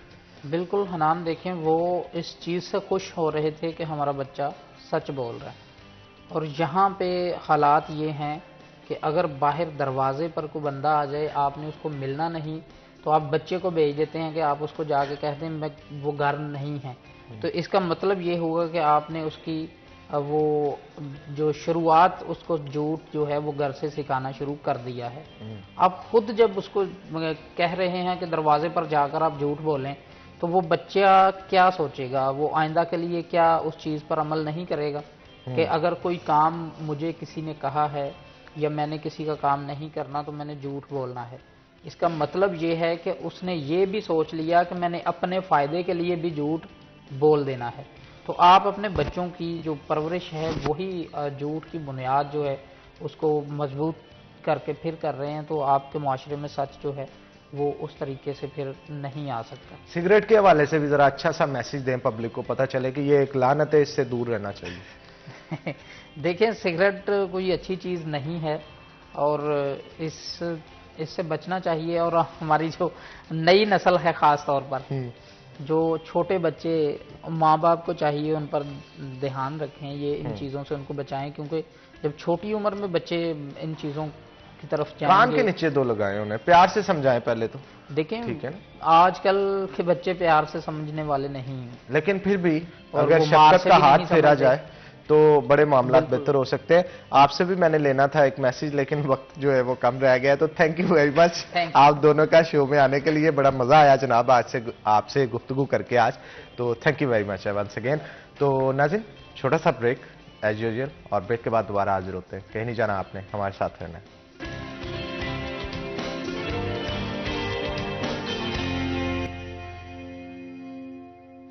वेलकम बैक नाज़रीन, ब्रेक के बाद खुश आमदीद। तो नाज़रीन जैसा कि आपको पता है कि फैसलाबाद शहर सिर्फ और सिर्फ सकाफती विरसे या दीगर चीज़ों के हवाले से नहीं बल्कि स्पोर्ट्स के हवाले से भी काफ़ी ज़्यादा पहचाना जाता है। कबड्डी के प्लेयर्स हों या फिर दीगर कोकुलर एक्टिविटीज़ हों या स्पोर्ट्स क्रिकेट की हों, टेबल टेनिस हो, बहुत सारे प्लेयर्स यहाँ पे जो हैं वो मौजूद हैं जो कि हमारे शहर का नाम ऑल ओवर द पाकिस्तान रोशन कर रहे हैं, और जो पाकिस्तान के प्लेयर्स हैं वो ऑल ओवर द वर्ल्ड हमारे मुल्क का नाम जो है वो रोशन कर रहे हैं। तो आज हम स्पेशली साइकिलिंग के हवाले से, क्योंकि बहुत सारी चीज़ें ऐसी होती हैं जिन पे फोकस नहीं किया जाता, रोशनी नहीं डाली जाती, लेकिन वो स्पोर्ट्स भी हमारे मुल्क में, हमारे शहर में आहिस्ता आहिस्ता पॉपुलर होती दिखाई दे रही हैं। और स्पेशली जब बात आती है ख़वातीन की, तो ख़वातीन जो हैं वो कुछ गिनी चुनी स्पोर्ट्स के अंदर आपको नुमाया नज़र आती हैं। तो साइकिलिंग भी उनमें से फैसलाबाद शहर के अंदर एक है। तो आज हम जिन गेस्ट के साथ आपको मिलवाने जा रहे हैं, मैं उनका तारुफ जो है वो लाजमी तौर पे यहाँ पे करवा दूँ। मोहम्मद जावेद सत्तार हमारे साथ मौजूद हैं, जो कि डिविजनल प्रेसिडेंट हैं फैसलाबाद साइकिलिंग एसोसिएशन के। तो आपको जनाब वेलकम करते हैं शो के अंदर। और उसके साथ साथ हमारे साथ अलिशबा मौजूद हैं। तो अलिशबा अजाज जो हैं वो एक साइकिलिस्ट हैं और बड़ी देर से साइकिलिंग कर रही हैं। कैसा है ये स्पोर्ट्स, किस तरह से इसमें मेहनत की जाती है, पाकिस्तान में इसका फ्यूचर क्या है, इसका स्कोप क्या है, और अगर देखा जाए तो क्या हमारा शहर और पाकिस्तान कोई ऐसे साइकिलिस्ट जनरेट कर रहा है जो अगर जाके इंटरनेशनल फॉरम के ऊपर अपनी परफॉर्मेंस दे तो कोई ना कोई मेडल विन कर सकता है। इन तमाम तर चीज़ों के हवाले से, और इसके साथ साथ स्पेशली वुमेन्स को अगर देखा जाए तो हमारे शहर में या हमारे मुल्क में अगर वो इस तरह की स्पोर्ट्स में जाती हैं तो उनको कौन सी मुश्किलात है जिनका सामना करना पड़ता है, ये तमाम चीज़ें गुफ्तगू करेंगे। सबसे पहले चलते हैं मोहम्मद जावेद सत्तार की तरफ, तो उनसे गुफ्तगू का आगाज़ करते हैं। जावेद साहब कैसे हैं आप? जी अल्लाह का शुक्र। आप मिजाज ठीक है? जी अल्हम्दुलिल्लाह। यार आपने शलवार कमीज का कलर बहुत अच्छा चूज किया है, पर्पल। ये आपकी चॉइस है या भाभी जी की चॉइस है? नहीं, मेरी चॉइस है। आपकी चॉइस है, क्या बात है जनाब। अच्छा मुझे बताएं कि साइकिलिस्ट जो होता है उसे किन मुश्किलात का जो है वो सामना करना पड़ता है, और स्पेशली अगर हम देखें कि अपने शहर की बात करें, क्या ऐसे बड़े साइकिलिस्ट हम जनरेट कर रहे हैं जो इंटरनेशनल फॉरम पे जाके अपने मुल्क का नाम रोशन कर सके? सबसे पहले तो आपने सवाल किया कि साइकिलिस्ट के लिए दुश्वारियां क्या चीज़ें हैं। सबसे पहली दुश्वारी तो ये है कि हमारे फैसलाबाद में ट्रैक ही नहीं मौजूद है। गवर्नमेंट से बहुत बार अपील भी की गई इस चीज़ की, स्पोर्ट्स बोर्ड से भी कहा गया, लेकिन कोई सुनवाई नहीं होती। हमारे बच्चे जो भी ट्रेनिंग करते हैं वो सुबह एक्सप्रेस वे पे जाते हैं, रोड पे एक्सरसाइज करते हैं, तो हादसे भी होते हैं। सबसे बड़ी परेशानी और मुश्किल यही है कि एक बच्चे को तैयार करके इस लेवल पे लेके आना कि वो नेशनल या इंटरनेशनल खेल सके, तो उसके साथ हादसा हो जाए तो फिर बहुत ज़्यादा तकलीफ होती है। सबसे पहली तो मुश्किल ये है। उसके बाद अगर हम टैलेंट देखें तो हमारा अल्हम्दुलिल्लाह बच्चे नेशनल मेडल ले चुके हैं, इंटरनेशनल मेडल ले चुके हैं। तो यहाँ टैलेंट की कमी नहीं है। फैसलाबाद गेम्स के लिहाज से अल्हम्दुलिल्लाह बेशुमार नर्सरी है। इसमें टैलेंट को आगे लाने के लिए प्लेटफार्म होना चाहिए, कोई वो नहीं है। तो अभी भी मैं यही रिक्वेस्ट करूंगा कि प्लेटफार्म होना चाहिए, ट्रैक होना चाहिए, अच्छा हो जाए जैसे भी। बिल्कुल ठीक कहा आपने। अलिशबा भी मौजूद है, उनसे भी गुफ्तगू करते हैं। अलिशबा कैसी हैं आप? अल्हम्दुलिल्लाह। टाइट लग रही हैं मुझे आज आप थोड़ा। जी साइकिलिंग करके सीधा इधर तो नहीं आगे मॉर्निंग जी शो? बिल्कुल, सुबह की फर्स्ट टाइम ट्रेनिंग रूलर पे करके तो फिर यहाँ पे आना हुआ है। अब यहाँ से सीधा दोबारा ट्रेनिंग पे वापस जाना रोड पे। कितनी देर ट्रेनिंग करती हैं रोजाना? रोजाना मैक्सिमम 1 से 1.5 घंटा जो है वो हम रूलर पे लगाते हैं। अच्छा। और उसके बाद जो है 3-4 घंटे रोड पे। सारा दिन यही काम करते हैं आप? फिर तो इसका मतलब जी। है आपने अपनी लाइफ साइकिलिंग को डेडिकेट करती है फिर? नहीं नहीं, ऐसा नहीं है, साथ साथ स्टडी भी कंटिन्यू है। जब स्टडी में मसरूफ हूँ तो फिर इस चीज को मैनेज करना बहुत मुश्किल होता है, क्योंकि फैशन डिजाइनिंग कर रही हूँ मैं जीसी यूनिवर्सिटी की तरफ से, तो उसको काफी जीसी टाइम लग यूनिवर्सिटी जाता से है। कर रही जी हैं? जी ये फिटनेस डिपार्टमेंट जो है? जी बिल्कुल, कार्डियोलॉजी के सामने जो है। हाँ, मैडम तहमीना भी हैं वहाँ पे बड़े अच्छे टेक्सटाइल अच्छे, की वो एचओडी हैं। हाँ बड़े अच्छे अच्छे लोग हैं वहाँ पे, और हमारे आर्ट को आगे लेके, क्राफ्ट्स को आगे लेके चल रही हैं, और बड़े टैलेंटेड बच्चे हैं वहाँ पे। एक दफ़ा मेरा जाना इत्तेफाक हुआ था, मैंने शो कंडक्ट किया था वहाँ पे, जो थीसिस लड़कियों ने लड़कों ने करके अपने लगाए हुए थे, जिसमें उनके डिज़ाइनर्स कपड़े भी थे, आउटफिट्स थे, और बहुत सारी चीज़ें थी। तो माशाल्लाह हमारा खत्ता, हमारा शहर जो है इस हवाले से बड़ा रिच है। तो मुझे ये बताएं, साइकिलिंग का शौक कैसे बढ़ा? कॉलेज लेवल से स्पोर्ट्स में जब एंटर किया तो वहाँ से फिर काफ़ी सारी चीज़ों को जो है लेके चलना मुश्किल था।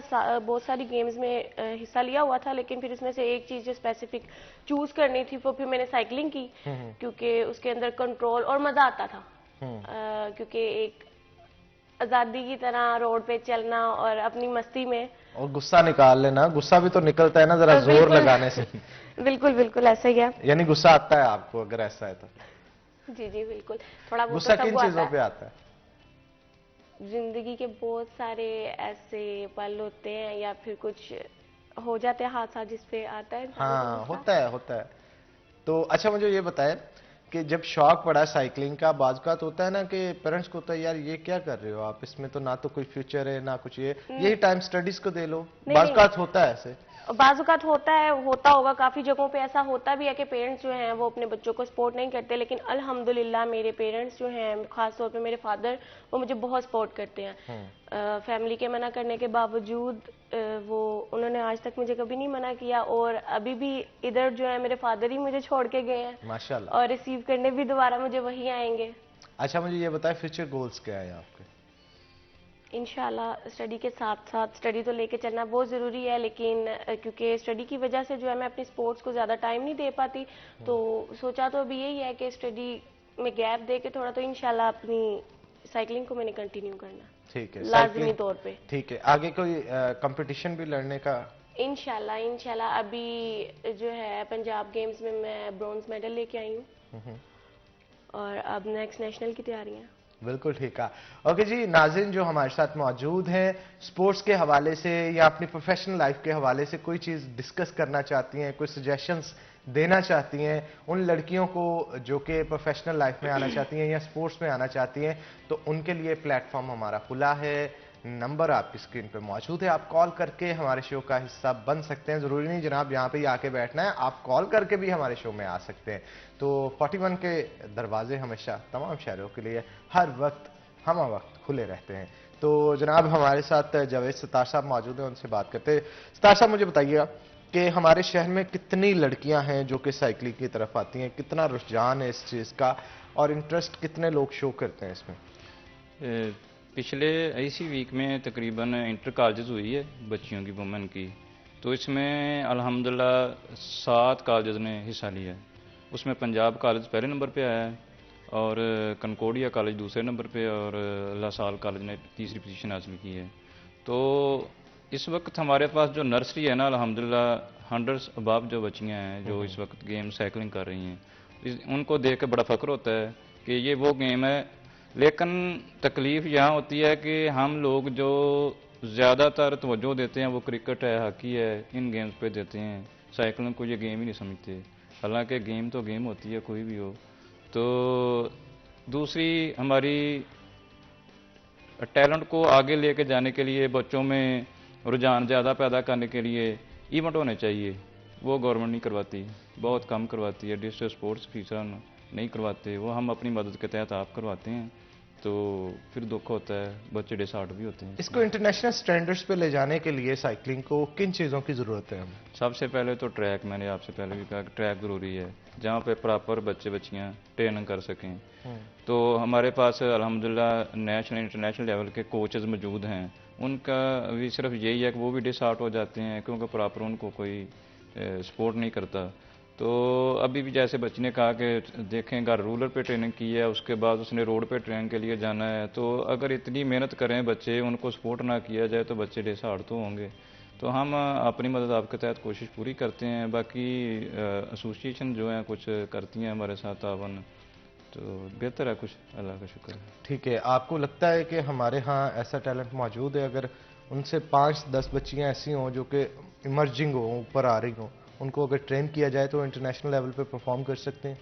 जी देखिए, आप पंजाब गेम्स हुई लाहौर में, उसमें पूरे पंजाब से बच्चे आए, बच्चियाँ हैं, तो अल्हम्दुलिल्लाह फैसलाबाद ने ओवरऑल 2nd पोजीशन हासिल की बच्चियों ने। तो अगर आप ये चीज़ देखें कि अगर पंजाब लेवल पे बच्चियाँ ओवरऑल ले सकती हैं, उन पर तवज्जो दी जाए, उनकी सपोर्ट की जाए, तो अल्हम्दुलिल्लाह मुझे तो कोई गुंजाइश नहीं रहती कि बच्चियाँ नेशनल लेवल पे, इंटरनेशनल पे मेडल ना लेके, ये कैसे हो सकता है। बिल्कुल ठीक कहा आपने। तो अलिशबा क्या प्लान है आप फिर ला रही है मैडम? अगर हमें सपोर्ट करने वाले ऐसे ही जावेद सत्तार सर जैसे हों तो इंशाल्लाह ज़रूर हम लोग आगे जाएंगे।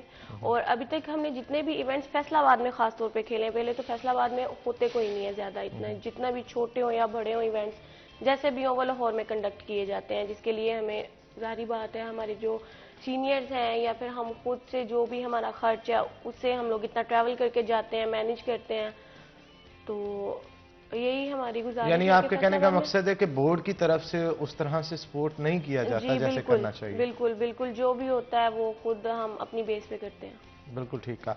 तो जावेद साहब, इनके लिए कोई स्पेशल साइकिल्स भी, जो मैंने सुना है कि साइकिलिस्ट जो होते हैं उनके साइकिल बड़े बड़े महंगे होते हैं, तो जरा इस हवाले से भी बताएं, कोई स्पेशल साइकिल चाहिए होता है साइकिलिंग के लिए? इसमें दो कैटेगरीज होती हैं, एक स्पोर्ट्स साइकिल होती है, एक आम साइकिल होती है।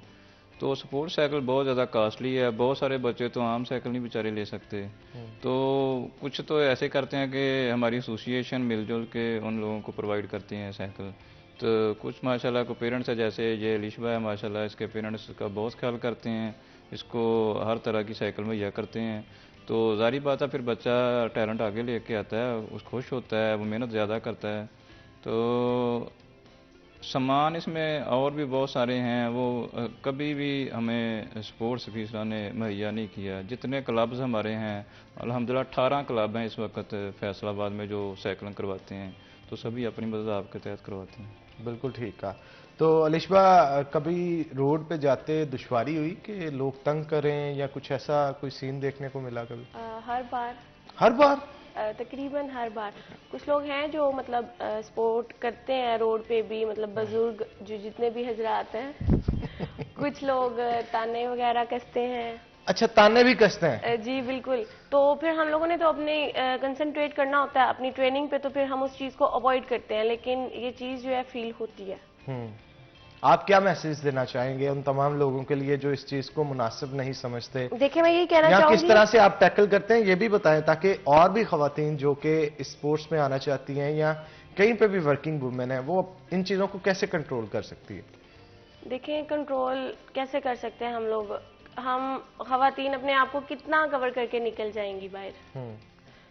तो गुजारिश मेरी यही है कि जो लोग इस तरह की बुरी बातें करते हैं या फिर बुरे कमेंट्स करते हैं, वो ज़रा इस चीज़ से अवॉइड करें, क्योंकि हो सकता है कि आपके घर जो आपकी बेटियां बैठी हुई हैं वो भी इस चीज़ को अप्रिशिएट करती हूँ और वो करना चाहती हूँ, आना चाहती हूँ आगे स्पोर्ट्स में। तो काइंडली इस तरह की जो बुरे अल्फाज है ना वो दूसरों को ना कहा करें, बल्कि अप्रिशिएट करना चाहिए। अगर आप बाहर निकलते हैं, किसी चीज के. एफर्ट करते हैं, पहले तो ये होता है ना कि कोई शख्स एफर्ट ही नहीं किसी मंजिल को पाने के लिए करता।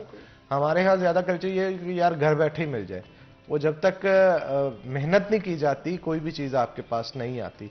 तो मेहनत करते, तो आप मेहनत कर रहे हो, इस चीज पे ही अप्रिशिएट करना चाहिए। अब अल्लाह जाने क्या साइकी है उन लोगों की या किस तरह से वो रोड पे चलते किसी को देख के, बल्कि आपको तो प्रोटेक्ट करना चाहिए। आप नहीं अपनी खवातीन को प्रोटेक्ट करेंगे, आप नहीं अपने माशरे में महफूज मुकाम खवातीन को देंगे तो कौन देगा?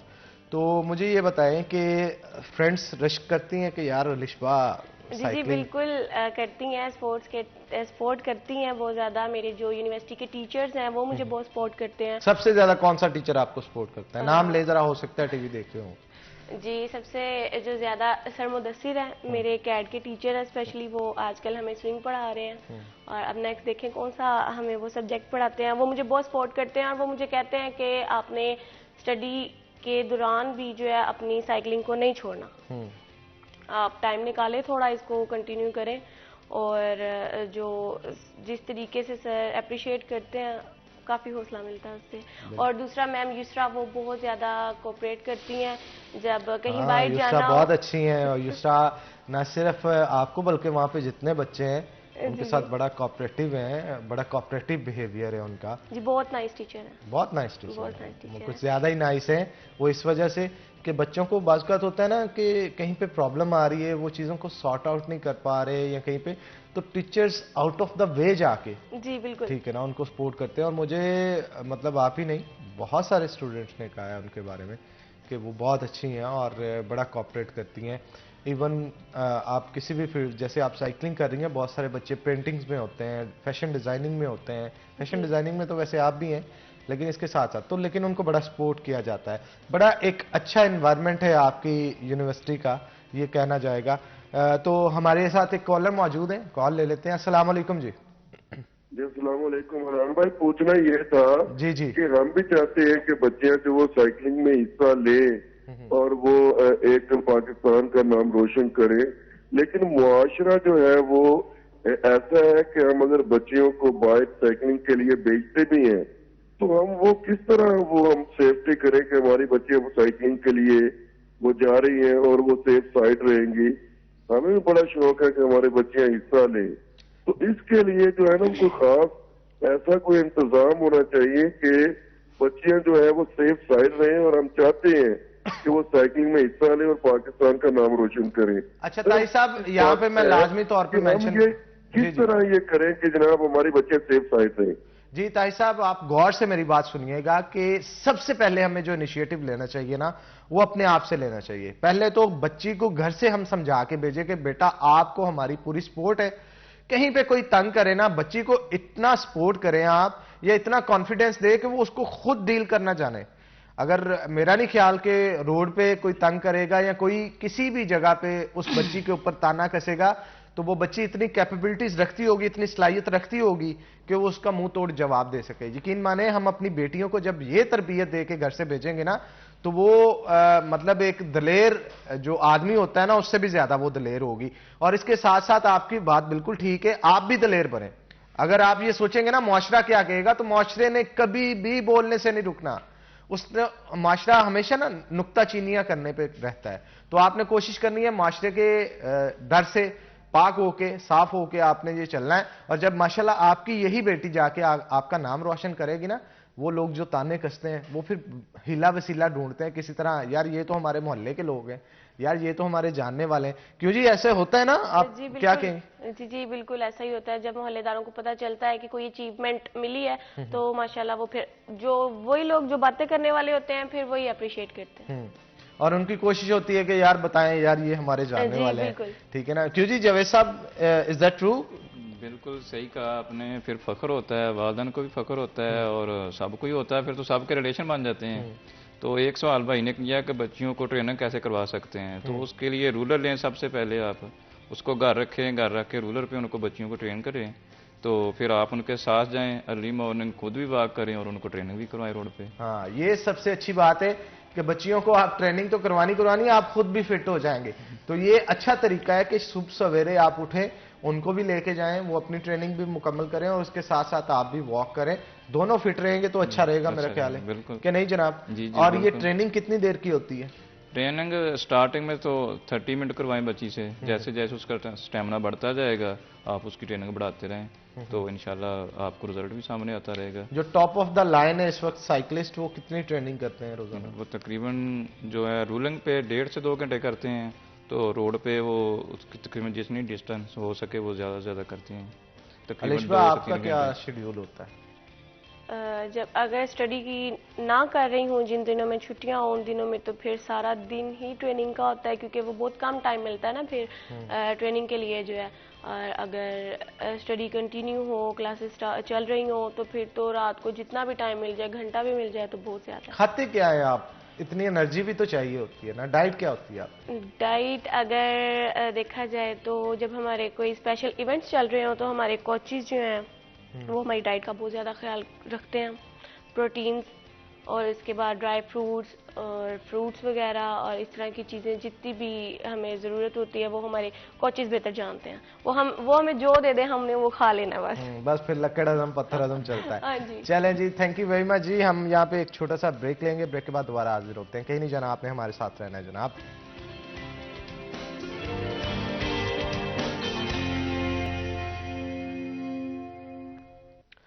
वेलकम बैक नाज़रीन। ब्रेक के बाद खुश आमदीद। हमारे साथ जावेद सत्तार साहब मौजूद है, मज़ीद गुफ्तगू उनके साथ करते हैं। जावेद साहब, सुनने में आ रहा है कि जश्न बहारा फैसलाबाद के अंदर बड़ा इवेंट सजने जा रहा है, जिसमें कॉन्सर्ट्स भी होंगे, हैवी बाइक शो भी है और बहुत सारी चीज़ें हैं। तो सुनने में आ रहा है कि साइकिलिंग के हवाले से भी कोई इवेंट का इनकार किया गया। कौन कौन से इवेंट्स हैं जो इन फ्यूचर आ रहे हैं और किस तरह से उनको मैनेज किया जाएगा? पब्लिक के लिए क्या क्या होगा उसमें देखने को? जी, अली अनान कमर साहब जो हमारे डिप्टी कमिश्नर हैं, अल्हम्दुलिल्लाह वो जश्न बहारा का बहुत बड़ा इवेंट करवा रहे हैं। वो साइकिल रेस है जो रैली की शक्ल में स्टार्ट होगी iron market D tap colony से, और इख्तिताम पजीर हो गया इकबाल स्टेडियम पे आके। तो इसमें अल्हम्दुलिल्लाह कैश प्राइज भी रखे हैं उन्होंने, ट्रॉफीज भी रखी हैं बच्चों के लिए, ट्रैक सूटर्स रखे हैं। तो मकसद है कि ये हमें खुशी होती है जब बच्चों के लिए कोई हमारे साथ ऐसे मिलके चलता है, कंधा मिलाता है हमारे साथ, तो बच्चों में और ज़्यादा जज्बा बढ़ता है कि वो गेम्स को आगे लेकर चल सकें। उसके बाद टूडी लाहौर आ रही है 12 तारीख को लाहौर में, उसकी डिस्टेंस 45 किलोमीटर है, तो उसमें भी कैश प्राइज और मेडल्स और ट्रॉफीज हैं रखी हुई। तो बिल्कुल ठीक कहा। तो आपको क्या लगता है कि एक साल के अंदर कितने इवेंट्स होने चाहिए हमारे शहर में स्पेसिफिकली अगर बात की जाए, क्योंकि टैलेंट को सामने लाने के लिए इवेंट्स तो जरूरी है। कम से कम 1 माह बाद तो होना चाहिए, बेशक छोटा हो बड़ा हो, इवेंट होना चाहिए, ताकि बच्चों में जो कमज़ोरियाँ हैं वो देखी जा सके, उनको बताया जा सके, उसको आगे लाया जा सके। फिर जो बच्चा जीतता है उसमें और ज़्यादा होती है ताकत कि मैं आगे जा सकूँ। जो बच्चा नहीं जीता या बच्ची नहीं जीतती उसमें और होती है लगन कि मैंने ज़्यादा वर्क करना है, मैं ज़्यादा मेहनत करनी है, मैंने आगे जाना, मैंने भी इनाम लेना है। तो कम से कम 1 माह बाद, नहीं तो 2 माह बाद, 3 माह बाद तो लाजमी कोई अच्छा इवेंट होना चाहिए। लेकिन आपके इवेंट्स को सपोर्ट कौन करता है, फंडिंग कहां से आती है? वो हम अपनी मदद आपके तहत करते हैं। गवर्नमेंट की तरफ से? गवर्नमेंट की तरफ से कोई सपोर्ट नहीं होती, किसी किस्म की कभी कोई सपोर्ट। क्या मैसेज देना चाहेंगे हमारी कमिश्नर साहिबा, अगर आपको देख रही हुई टीवी पे, तो उनको थोड़ा सा बताएं ना, ताकि आपके मामलात को बेहतर किया जा सके। सबसे पहले तो उनको चाहिए कि हमें क्लब के लिए जगह दे, कोई क्रीज में जगह है लेकिन हमें मिलती नहीं है, उधर जगह दें, उधर सामान मुहैया करके दें हमें, ताकि बच्चे एक टाइम वुमेन एक टाइम मैन जाके उधर ट्रेंड हो सके, ट्रेनिंग कर सकें, उनका हौसला बढ़े। उसके बाद हमारे साथ मिलके इवेंट रखें, चलें, कुछ नहीं तो जो मेडल वगैरह हैं या ट्रॉफीज वगैरह हैं, शील्ड वगैरह हैं, कुछ तो उनको साथ चल के बच्चों के साथ करें, उनकी हौसला अफजाई तो हो उनको। वैसे ये बड़ी बात है कि इतने लिमिटेड रिसोर्सेज के बावजूद भी हमारे बच्चे जो हैं वो अच्छा परफॉर्म करके कहीं ना कहीं स्टैंड करते हैं, ठीक है ना। ये इंटरनेशनल लेवल पे अगर इनको तमाम चीज़ें दे दी जाएं तो ये मुल्क का नाम बड़ा रोशन कर सकते हैं इंटरनेशनल मुकाबलों में जाके। पिछले वीक पेशावर में नेशनल गेम हुई है, हाँ। तो उसमें पंजाब की वुमेन सेकंड आई है, सेकंड पोजीशन। मैं कह रहा हूं कि अगर इनके साथ तावन भी कोई नहीं है, उनको पास कोई प्रॉपर कोच नहीं है, हमारे वही साहब हैं इधर जो इनको प्रॉपर ट्रेनिंग करते हैं। देखिए एक बंदा है, उसको आप प्रॉपर जॉब भी कोई नहीं दे रहे, उसको कहीं एडजस्ट भी नहीं कर रहा है, वो अपनी रोजी भी कमाता है, फिर बच्चों के साथ टाइम भी स्पेंड करता है, तो कितना मुश्किल हो सकता है। लेकिन मैं कहता हूँ ये फिर भी उनकी बड़ी मेहरबानी है कि वो आगे बच्चियों को, अब सुबह वो 3 घंटे हो गए हैं वो रोड पे है, जब मैं आया मैं उधर से होके वो ट्रेनिंग करवा रहे हैं बच्चियों को। तो मैं कहता हूँ कि कम से कम उनको अच्छी जॉब तो दे दें, कोई फैसिलिटी तो दें किसी को, उसका कम से कम रोजगार चले और वो ट्रेंड भी करे, इन बच्चियों के साथ मेहनत भी करे, लेकिन नहीं होता है ऐसा। तो इसके लिए कभी आपने मुतलका बोर्ड से जाके दरख्वास्त की कि इस पे फोकस किया जाए? बहुत बार की है, सुनते हैं, सुन के ठीक है अब हो जाएगा, फंड आ रहा है, फंड जा रहा है, फंड हो जाएगा इंशाल्लाह, ये हो जाएगा। अच्छा, इसके लिए आपने प्रॉपर रिटर्न में कुछ दिया है किसी को? जी किया है। किन किन को दिया है? डीएसओ स्पोर्ट्स को दिया है, ठीक है, डिवीजनल स्पोर्ट्स ऑफिसर को दिया है, हमाद साहब को, राना हमाद साहब को। राना हमाद साहब, अगर आप हमारी आवाज़ सुन रहे हैं तो जनाब मुझे पता है आप बजाते खुद भी एक बड़े अच्छे ऑफिसर हैं, बहुत अच्छे इंसान हैं, आप फोकस भी करते हैं इन चीज़ों के ऊपर, लेकिन थोड़ा सा फोकस और हम आपका दिलवाने की कोशिश करें, क्योंकि ये जो बच्चे हैं ना उनके लिए एक कोच मुकर्रर कर दिया जाए। जितना वो आप पता कर लें कि बाहर से कमा रहा है ना, आप उतनी ही कीमत के ऊपर उसको रख लें। तो बच्चे तो खुद से ही कर रहे हैं बहुत सारी चीज़ें, लेकिन एक कोच जो कि 24 आवर्स उनको अवेलेबल होना चाहिए, अगर वो मिल जाता है तो मेरा ख्याल है आप एक बंदे की पे से बहुत सारे कैसे स्टूडेंट्स जनरेट कर पाएंगे, स्पोर्ट्स वुमेन्स जनरेट कर पाएंगे या प्लेयर्स जनरेट कर पाएंगे जो कि इंटरनेशनल लेवल पे जाके आपका नाम जो है वो रोशन कर पाएँ।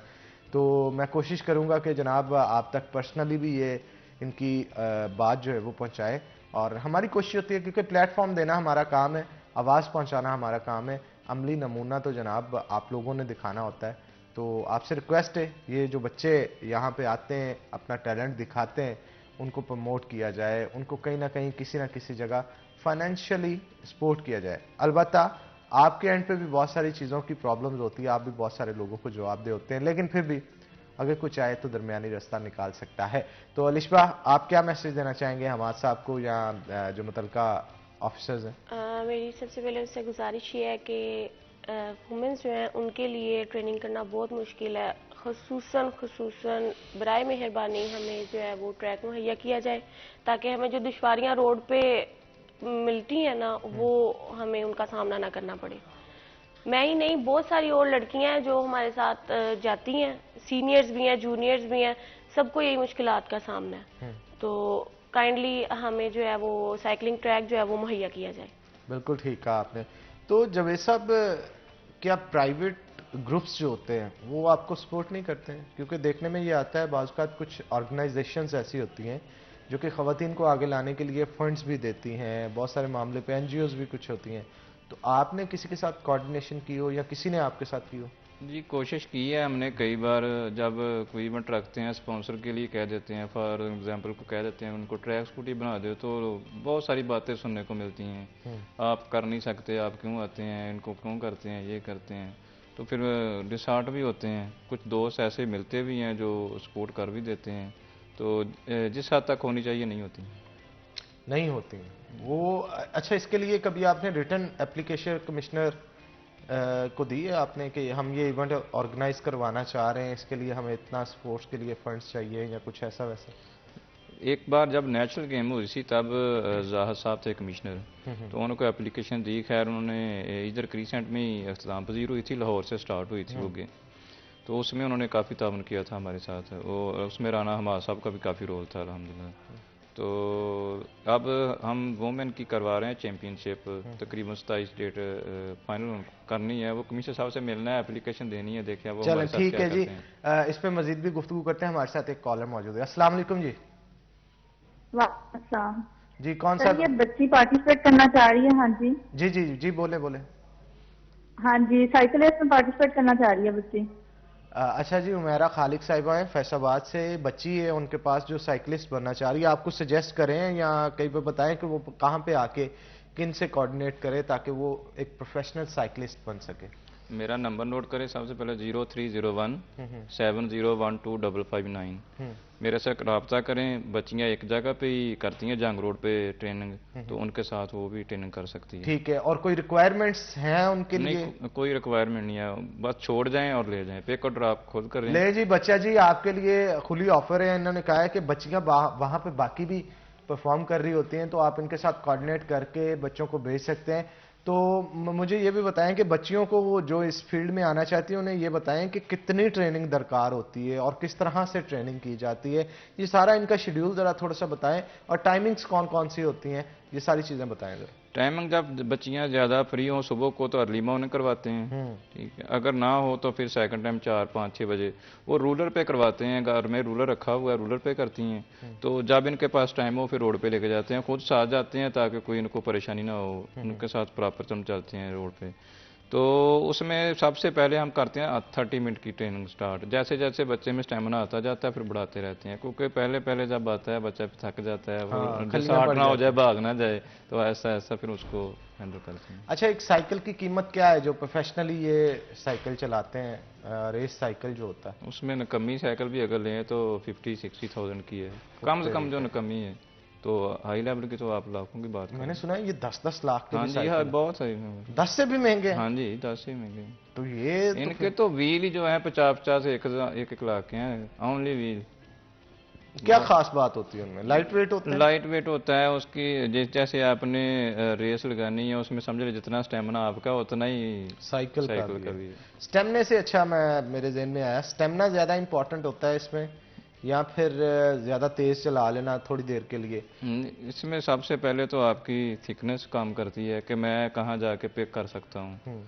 एक कुछ बच्चे होते हैं पहले जोर लगा लेते हैं, जब लास्ट पे जाना होता है उनका स्टेमिना लो हो जाता है, वो नहीं। वो पीछे वाले फिर बाद पीछे वो वाले होते हैं, वो जब लास्ट पे देखते हैं मेरी इतना 5 मिनट का स्टेमिना है, 10 मिनट का है, या मैं इसको पिक कर सकता हूँ, तो वहाँ से वो जोर लगाते हैं, जीत जाते हैं।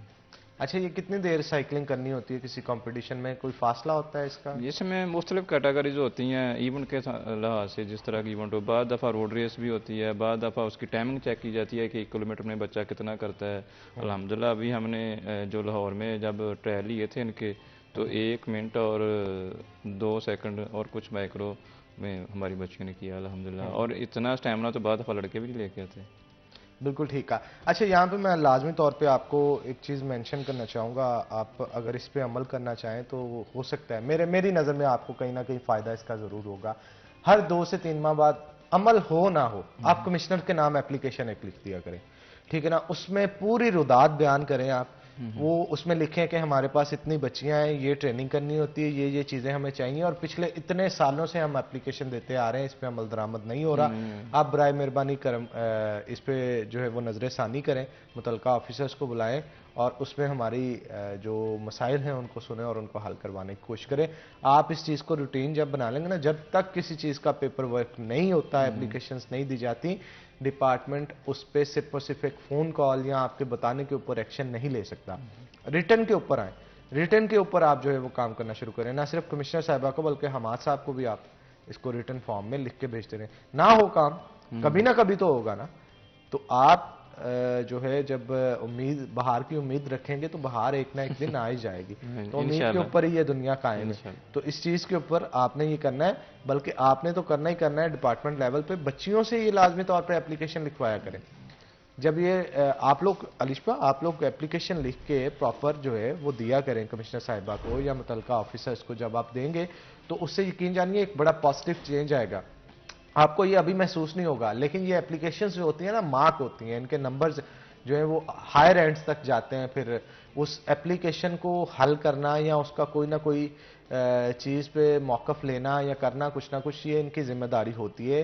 लेकिन इसके लिए आपको लाजमी तौर पे एप्लीकेशन जो है वो लिख के जरूर करेंगे। हम इस पे मजीद गुफ्तगू करते हैं, लेकिन एक छोटी सी ब्रेक के बाद, ब्रेक का वक्त हो गया, तो नाज़रीन यहाँ पे एक ब्रेक के बाद दोबारा हाजिर होते हैं। कहने जना हमारे साथ रहना है।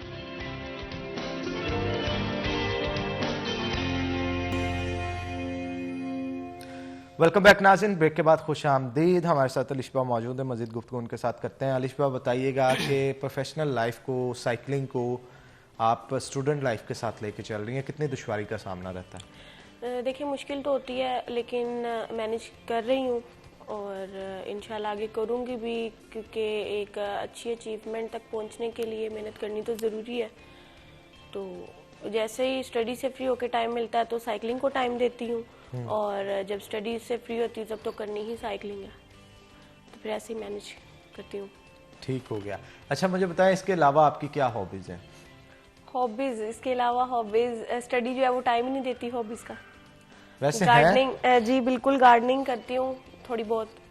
क्या क्या गार्डनिंग में कौन गार्डनिंग में मैंने प्लांट्स वगैरह, जो घर की सब्जियां उगाई हैं आजकल, तो आप देखते हैं प्लांटिंग की है, निकलते हैं क्या, देखते हैं। ठीक हो गया, ठीक हो गया। अच्छा जावेद साहब, आप कुछ ब्रेक के दौरान मुझे चीज़ें बता रहे थे, मुश्किलात का सामना है आपको, वो ज़रा मैं चाहता हूँ आप पब्लिक के सामने भी डिस्कस करें। हो सकता है इसका हल जो है वो अगर इंतज़ामिया सुने तो निकल आए। इंतज़ामिया, एक तो आपने कहा एप्लीकेशन का, वो हम इंशाल्लाह ज़रूर देंगे, बल्कि अर्ली देते हैं एप्लीकेशन, DCO साहब को भी देते हैं, कमिश्नर साहब को भी देते हैं, और बाकायदा हमाद साहब को, राना हमाद साहब को भी देते हैं। तो मुश्किलात यही है कि एक तो हमें सबसे पहले प्रॉपर कोचेस साहबान चाहिए, ठीक है, मैन के लिए वोमेन के लिए, वही साहब वोमेन को कोचिंग करवा रहे हैं और अवैस लाडा है वो मेल को करवाता है। तो अगर वो प्रॉपर करेंगे तो टैलेंट भी सामने आएगा और रिज़ल्ट भी इंशाल्लाह उससे 1000 गुना बेहतर हो जाएगा। दूसरी वो मेरी रिक्वेस्ट ये होगी कि हमें प्रॉपर सामान मुहैया किया जाए, जो जो इसके मतलब है, साइकिलिंग रूल जो भी है, चलो ज़्यादा नहीं है, कम से कम एक एकेडमी चलाने के लिए तो दिया जाए ना, ताकि एक प्रॉपर एकेडमी हो जिसमें हर बंदा का वो उसमें जिसको भी शौक हो वो आके पूरा कर सके उधर, ताकि बच्चों के दिल में ना कोई रहे। उसमें हम अपने तौर पे भी उनकी करेंगे, कुछ वो हमारे साथ कर दें। चलो अच्छा, आप जश्न बारह के हवाले से भी बता रहे थे, क्या मैनेजमेंट्स होंगी वहाँ पे आपकी? मैनेजमेंट उधर फ़िलहाल तो DC साहब कर रहे हैं सारा, वो यूनिवर्सिटी उनके साथ तावन कर रही हैं।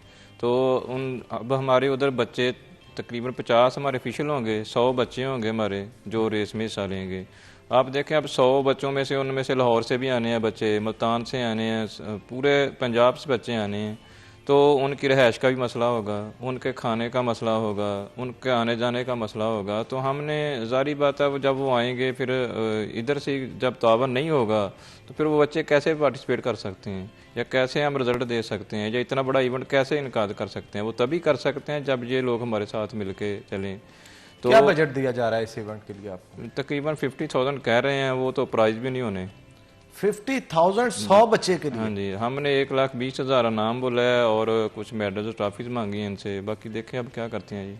यानी टोटल आपके मेडल, ट्रॉफीज, हाँ जी। लाहौर वाले आनों का खाना पीना, ये वो सब कुछ 50,000 में। तो ये किस तरह से आप पॉसिबल करेंगे? देखे अब कैसे होता है, रिक्वेस्ट तो की है कल उन्होंने, देखे अब क्या फैसला करते हैं। मीटिंग है फिर दोबारा रखी उन लोगों ने हमारे साथ। डीसी साहब, डीसी अली अनान साहब, मैं लाजमी तौर पे उन्हें दरख्वास्त करना चाहूँगा कि आप इनके मसाइल पे ज़रा फोकस करें, देखें ज़रा इनको, इनकी बात सुने। और इनका कहना है कि लाहौर से भी कुछ बच्चे आ रहे हैं और तकरीबन 100 बच्चा अगर होगा तो मेरा ख्याल खाने में ही 50,000 से ज़्यादा लग जाएगा। मैनेजमेंट और इसके अलावा उनकी रहाइश, उनका बंदोबस्त, बाकी चीज़ों गुजरा वाले से हैं, सरगोदा से हैं, लाहौर से बच्चे आ रहे हैं, अच्छा। सारे ओवर मुल्तान से बच्चे आ रहे हैं। आपका क्या एस्टिमेट है, कितना खर्चा आ जाएगा इन तमाम चीज़ों? कम से कम 1.5 लाख रुपया तो खर्चा आ ही जाएगा। 1.5 लाख आ जाएगा। और मैं भी इस बारे में लाजमी ये कहना चाहूंगा कि 1.5 लाख भी आपने बड़े माकूल पैसे बताए हैं। ये है ना, अगर देखा जाए एक बच्चा लाहौर से आता है, उसका 1,000 रुपया तो वैसे ही किराया निकल जाता है। हाँ, ठीक है, आने का आने जाने का अगर कहें तो वो तकरीबन 2 से 3,000 कहीं नहीं गया। और अगर 100 बच्चे हैं तो 3 से 4 लाख रुपया तो सिर्फ इधर हम उनको खाना प्रोवाइड करते हैं, रहायश भी देते हैं। रहायश के लिए ये कर देते हैं क्रीसेंट में जब हमको रखते हैं, लेकिन मकसद है फिर भी खर्चा तो खर्चा ही होता है। हाँ, वो जब उन्होंने रहना है तो एक टाइम का मील नहीं, फिर 3 टाइम का मील। फिर एक बच्चा देखना तभी इधर आके लाहौर से गेम करेगा और उसको पता लगे कि नाम काफी है, बच्चों को 25,000 है, 30,000 नाम मिल रहा है, वो 10,000 नाम मिल रहा है, फिर बच्चे में लालच होता है, बच्चा आता है। वरना जब अगर हम उसको इनाम ही इतना बड़ा नहीं दे सकते तो कैसे आएगा? ये बात भी आपकी बिल्कुल ठीक है कि जब एक स्पोर्ट्समैन की या वुमेन की हम हौसला अफजाई नहीं करेंगे इनाम के साथ, तो वो उस कल्चर को लेके आगे किस तरह से चलेगा और उसे देख के दूसरे लोग उसकी तरफ रागब किस तरह से होंगे। तो इस चीज़ में इम्प्रूवमेंट्स लाने की बिल्कुल ज़रूरत है। और अली अनान साहब बड़े अच्छे बंदे हैं और इन चीज़ों को बड़ी बारीकियों से देखते हैं। तो मैं उनसे भी और कमिश्नर साहिबा से भी और मुतलका जो आपके स्पोर्ट्स के हैं चेयरपर्सन हैं, उनसे भी मैं दरख्वास्त करूँगा कि इस मामले को सीरियसली टेकअप किया जाए और जितने भी मसाइल हैं इनका तरजीही बुनियादों पे हल किया जाए। तो मुझे आप बताएं अलिशबा कि आपको किन किन चीज़ों की ज़रूरत होती है ट्रैक्स के अलावा, अगर देखा जाए जिनके आप एक्सपेंस खुद टॉलरेट करते हैं लेकिन वो डिपार्टमेंट की तरफ से होने चाहिए? देखिए, सबसे पहले तो जगह जहाँ पे हमने ट्रेनिंग करनी है, फिलहाल तो हमने रूलर वो भी खुद से खरीदे हुए हैं और बहुत एक्सपेंसिव है और फिलहाल वो हम घर पे रख के कर रहे हैं। और जो लोग मैनेज नहीं कर सकते, जो भी हमारी जूनियर्स हैं, उनको ऑफर कर देते हैं हम कि हमारे घर आएँ, आके हमारे साथ ट्रेनिंग करें। जितना भी होता है हम खुद से कर रहे हैं उनके लिए। एक तो अच्छा, कितने साइकिल्स है आपके पास? हमारे पास मेरे पास अपना जाती और एक साइकिल है, उसकी क्या प्राइस होगी? 250 के 2.5 लाख रुपया। जी। अब बहुत सारे बच्चे ऐसे भी आते होंगे जिनके पास ये अफोर्ड करने की कैपेसिटी नहीं होती। बिल्कुल, फिर हम उनको अपना साइकिल जो है वो देते हैं कि आप चलाएं। हम उनके साथ ताउन करते हैं, कोऑपरेट करते हैं ताकि वो डिसअपॉइंट होके वापस ना जाए। देखें जी, ये हमारे हाँ जितने भी स्पोर्ट्स वुमेन्स हैं, मेंस हैं, ये उनका पैशन है कि वो अपनी चीज़ें दूसरों को यूज़ करने के लिए देते हैं कि यार इन चीज़ों की वजह से वो अपने ख्वाब जो हैं उनको ना मारें। तो ये मेरा ख्याल है एक बड़ी पॉजिटिव चीज़ है, लेकिन ये कुछ ना कुछ डिपार्टमेंट की तरफ से भी होने चाहिए। कोई 8, 10, 20 साइकिल जी बिल्कुल होने चाहिए, क्योंकि अब एक सिंगल पर्सन तो इतना कुछ मैनेज नहीं कर सकता और सिर्फ साइकिल ही नहीं, साथ रूलर भी चाहिए, अच्छी डाइट भी चाहिए। वो तो चले जैसे भी हम लोग मैनेज करेंगे, प्रोटीन्स वगैरह कुछ भी मिलजुल के कर लेते हैं, लेकिन ये ज़रूरी चीज़ें जो हमें चाहिए और चाहिए हमें कि कोई हमें जो है ना। आपने कितनी देर से साइकिलिंग स्टार्ट की है? मुझे तकरीबन 3 से 4 साल हो गए। 4 साल में कितने मुकाबले लड़े आपने? यही कोई 3-4, यानी एवरेज देखा जाए तो साल में एक मुकाबला होता है। जी बिल्कुल। तो ये मेरा ख्याल फंड्स की कमी की वजह से जवेद साहब, यहाँ इसके पीछे कोई और वजूहात? फंड्स की वजह। ठीक है, तो इसके लिए कोई फैसलाबाद की ताजर कम्युनिटी से आपने राब्ता किया हो किसी से? किया बहुत, मैंने कहा कि कुछ अच्छे दोस्त भी हैं जो करते हैं स्पोर्ट में, तो बाद दफ़ा तो किसी को चीफ गेस्ट बुलाएं वो भी नहीं आता कि उनको कुछ ना कुछ देना पड़ेगा, बच्चों का नाम देना पड़ेगा, तो फ्लैक्सें भी लगवा देते हैं, आता भी नहीं है। तो दूसरी बात साइकिलिंग की आपने की है, तो कहीं भी जब इवेंट होता है, फॉर एग्जांपल अब 12 तारीख को जो लाहौर में टूडी हो रही है, तो उसमें बच्चे लेके जाने हैं, तो उसमें से चंद एक के पास साइकिल होते हैं, वो साइकिल भी हम खुद प्रोवाइड करके देते हैं उनको। लाहौर लेके भी जाना, उनको साइकिल भी देना मुहैया करके, उनका उधर ख्याल भी रखना ये सब हम अपनी मदद आपके तहत करते हैं। और इसमें आपका कोई फायदा ही नहीं है, कोई ठीक है ना, फायदा सिर्फ और सिर्फ ये है कि आपको स्पोर्ट्स से मोहब्बत है, है। उसको जिंदा रखने के लिए किसी मैं चाहता हूँ कि आने वाले वक्त में बच्चे को एक प्लेटफॉर्म मिल जाए और यहाँ तक टैलेंट हमारा है वो अल्हम्दुलिल्लाह नेशनल खेले, इंटरनेशनल खेले, उनका भी फ़ख्र, उनके वालिदैन का भी फ़ख्र, सबसे बढ़ के हमारे लिए फ़ख्र की बात है। क्या बात है जनाब, बहुत खूब बहुत खूब। और हमारी दुआ है कि आप इसी तरह इस टैलेंट को आगे लेके बढ़ते रहें और नया से नया चेहरा हमारे सामने लेके आएँ जो कि इस मुल्क के पाकिस्तान का नाम जो है वो रोशन कर सके।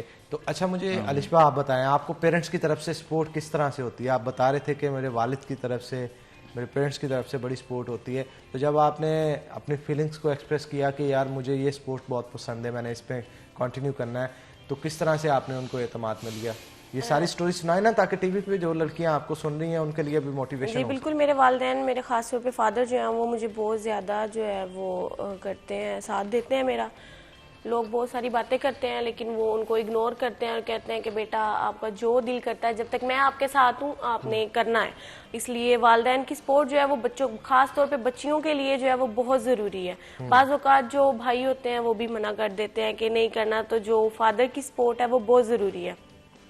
तो मेरे फादर ने जैसे भी मुश्किल से या आसानी से जैसे भी किया है, मुझे हर चीज़ प्रोवाइड की है, मैं उनकी बहुत शुक्रगुजार हूँ और वो आइंदा भी मुझे सपोर्ट करते रहेंगे, क्योंकि वो ये अल्फाज जो है वो मुझे कहते हैं कि बेटा मैं आपके साथ हूँ, आपने मेहनत करनी है। अच्छा, हमेशा लड़कियों का लगाव ज्यादा अपने वालिद के साथ ही होता है, ये कहा जाता है ना, और ये हकीकत भी है। बेटियों का प्यार ज्यादा बाप के साथ होता है, तो ऐसा क्या है, बाज़ मम्मा जेलस नहीं होती कि यार ये देखो कितना अपने बाबा से कहती है? नहीं, बिल्कुल नहीं। तो ज्यादा आपको मम्मा से प्यार या बाबा से? ज्यादातर पापा से, क्योंकि एक्चुअली वो तो अलिशबा की मम्मा अगर इनको टीवी पे देख रही हैं तो इस चीज को लाजमी याद रखिएगा कि वो उनका कहना है कि बाबा से प्यार है, मम्मा से कोई प्यार नहीं। वो इक्वल डिवाइड हो जाता है ना, क्योंकि मम्मा जो है वो फिर छोटी की तरफ जरा ये तो आप सियासी बयान दे रही हैं, आपके इक्वल डिवाइड हो जाता है, लेकिन आपने साफ कहा है कि आपको अपने बाबा से ज्यादा प्यार है। मम्मा आपको खाना नहीं बना के खिलाते? नहीं, बिल्कुल देती है, पेरेंट्स तो इक्वल होते हैं। आपको चूरियां खिलाई हुई है ना उन्होंने? हाँ जी बिल्कुल, तो खिलाई, इतने अच्छे अच्छे खाने बना के खिलाती हैं और आपको प्यार बाबा से मम्मा से है? एक्चुअली फादर दूर रहते हैं ना, तो इस वजह से भी ज्यादा। ठीक है। अच्छा मुझे ये बताएं कि कोई सी एक अच्छी आदत अपने बाबा की और कोई सी एक अच्छी आदत मम्मा की बताएं। अच्छी है सारी तो अच्छी होती है, जो एक आपको बहुत पसंद होती? ख्याल करते हैं और कभी भी किसी चीज से मना नहीं करते, बिल्कुल लड़कों की तरह उन्होंने परवरिश की है और किसी भी चीज से रोका नहीं है। बिल्कुल। अच्छा जवेद साहब, आप लास्ट पे कोई मैसेज देना चाहें बच्चों के लिए, पेरेंट्स के लिए? मेरा ये मैसेज है कि जैसे हम अपने बेटों से प्यार करते हैं ना, वैसे ही हमारी बेटियां भी हमारा फ़ख्र है, हमारा मान है। तो जितना हम खर्चा या जितनी तवज्जो हम बच्चों को देते हैं ना, उतनी हम बेटियों को भी दें, तो इंशाल्लाह बेटियां बेटों से ज़्यादा फ़ख्र का बायस बनेंगी। इंशाल्लाह जी, इंशाल्लाह। आप दोनों का बहुत शुक्रिया आज के शो के अंदर आप आए।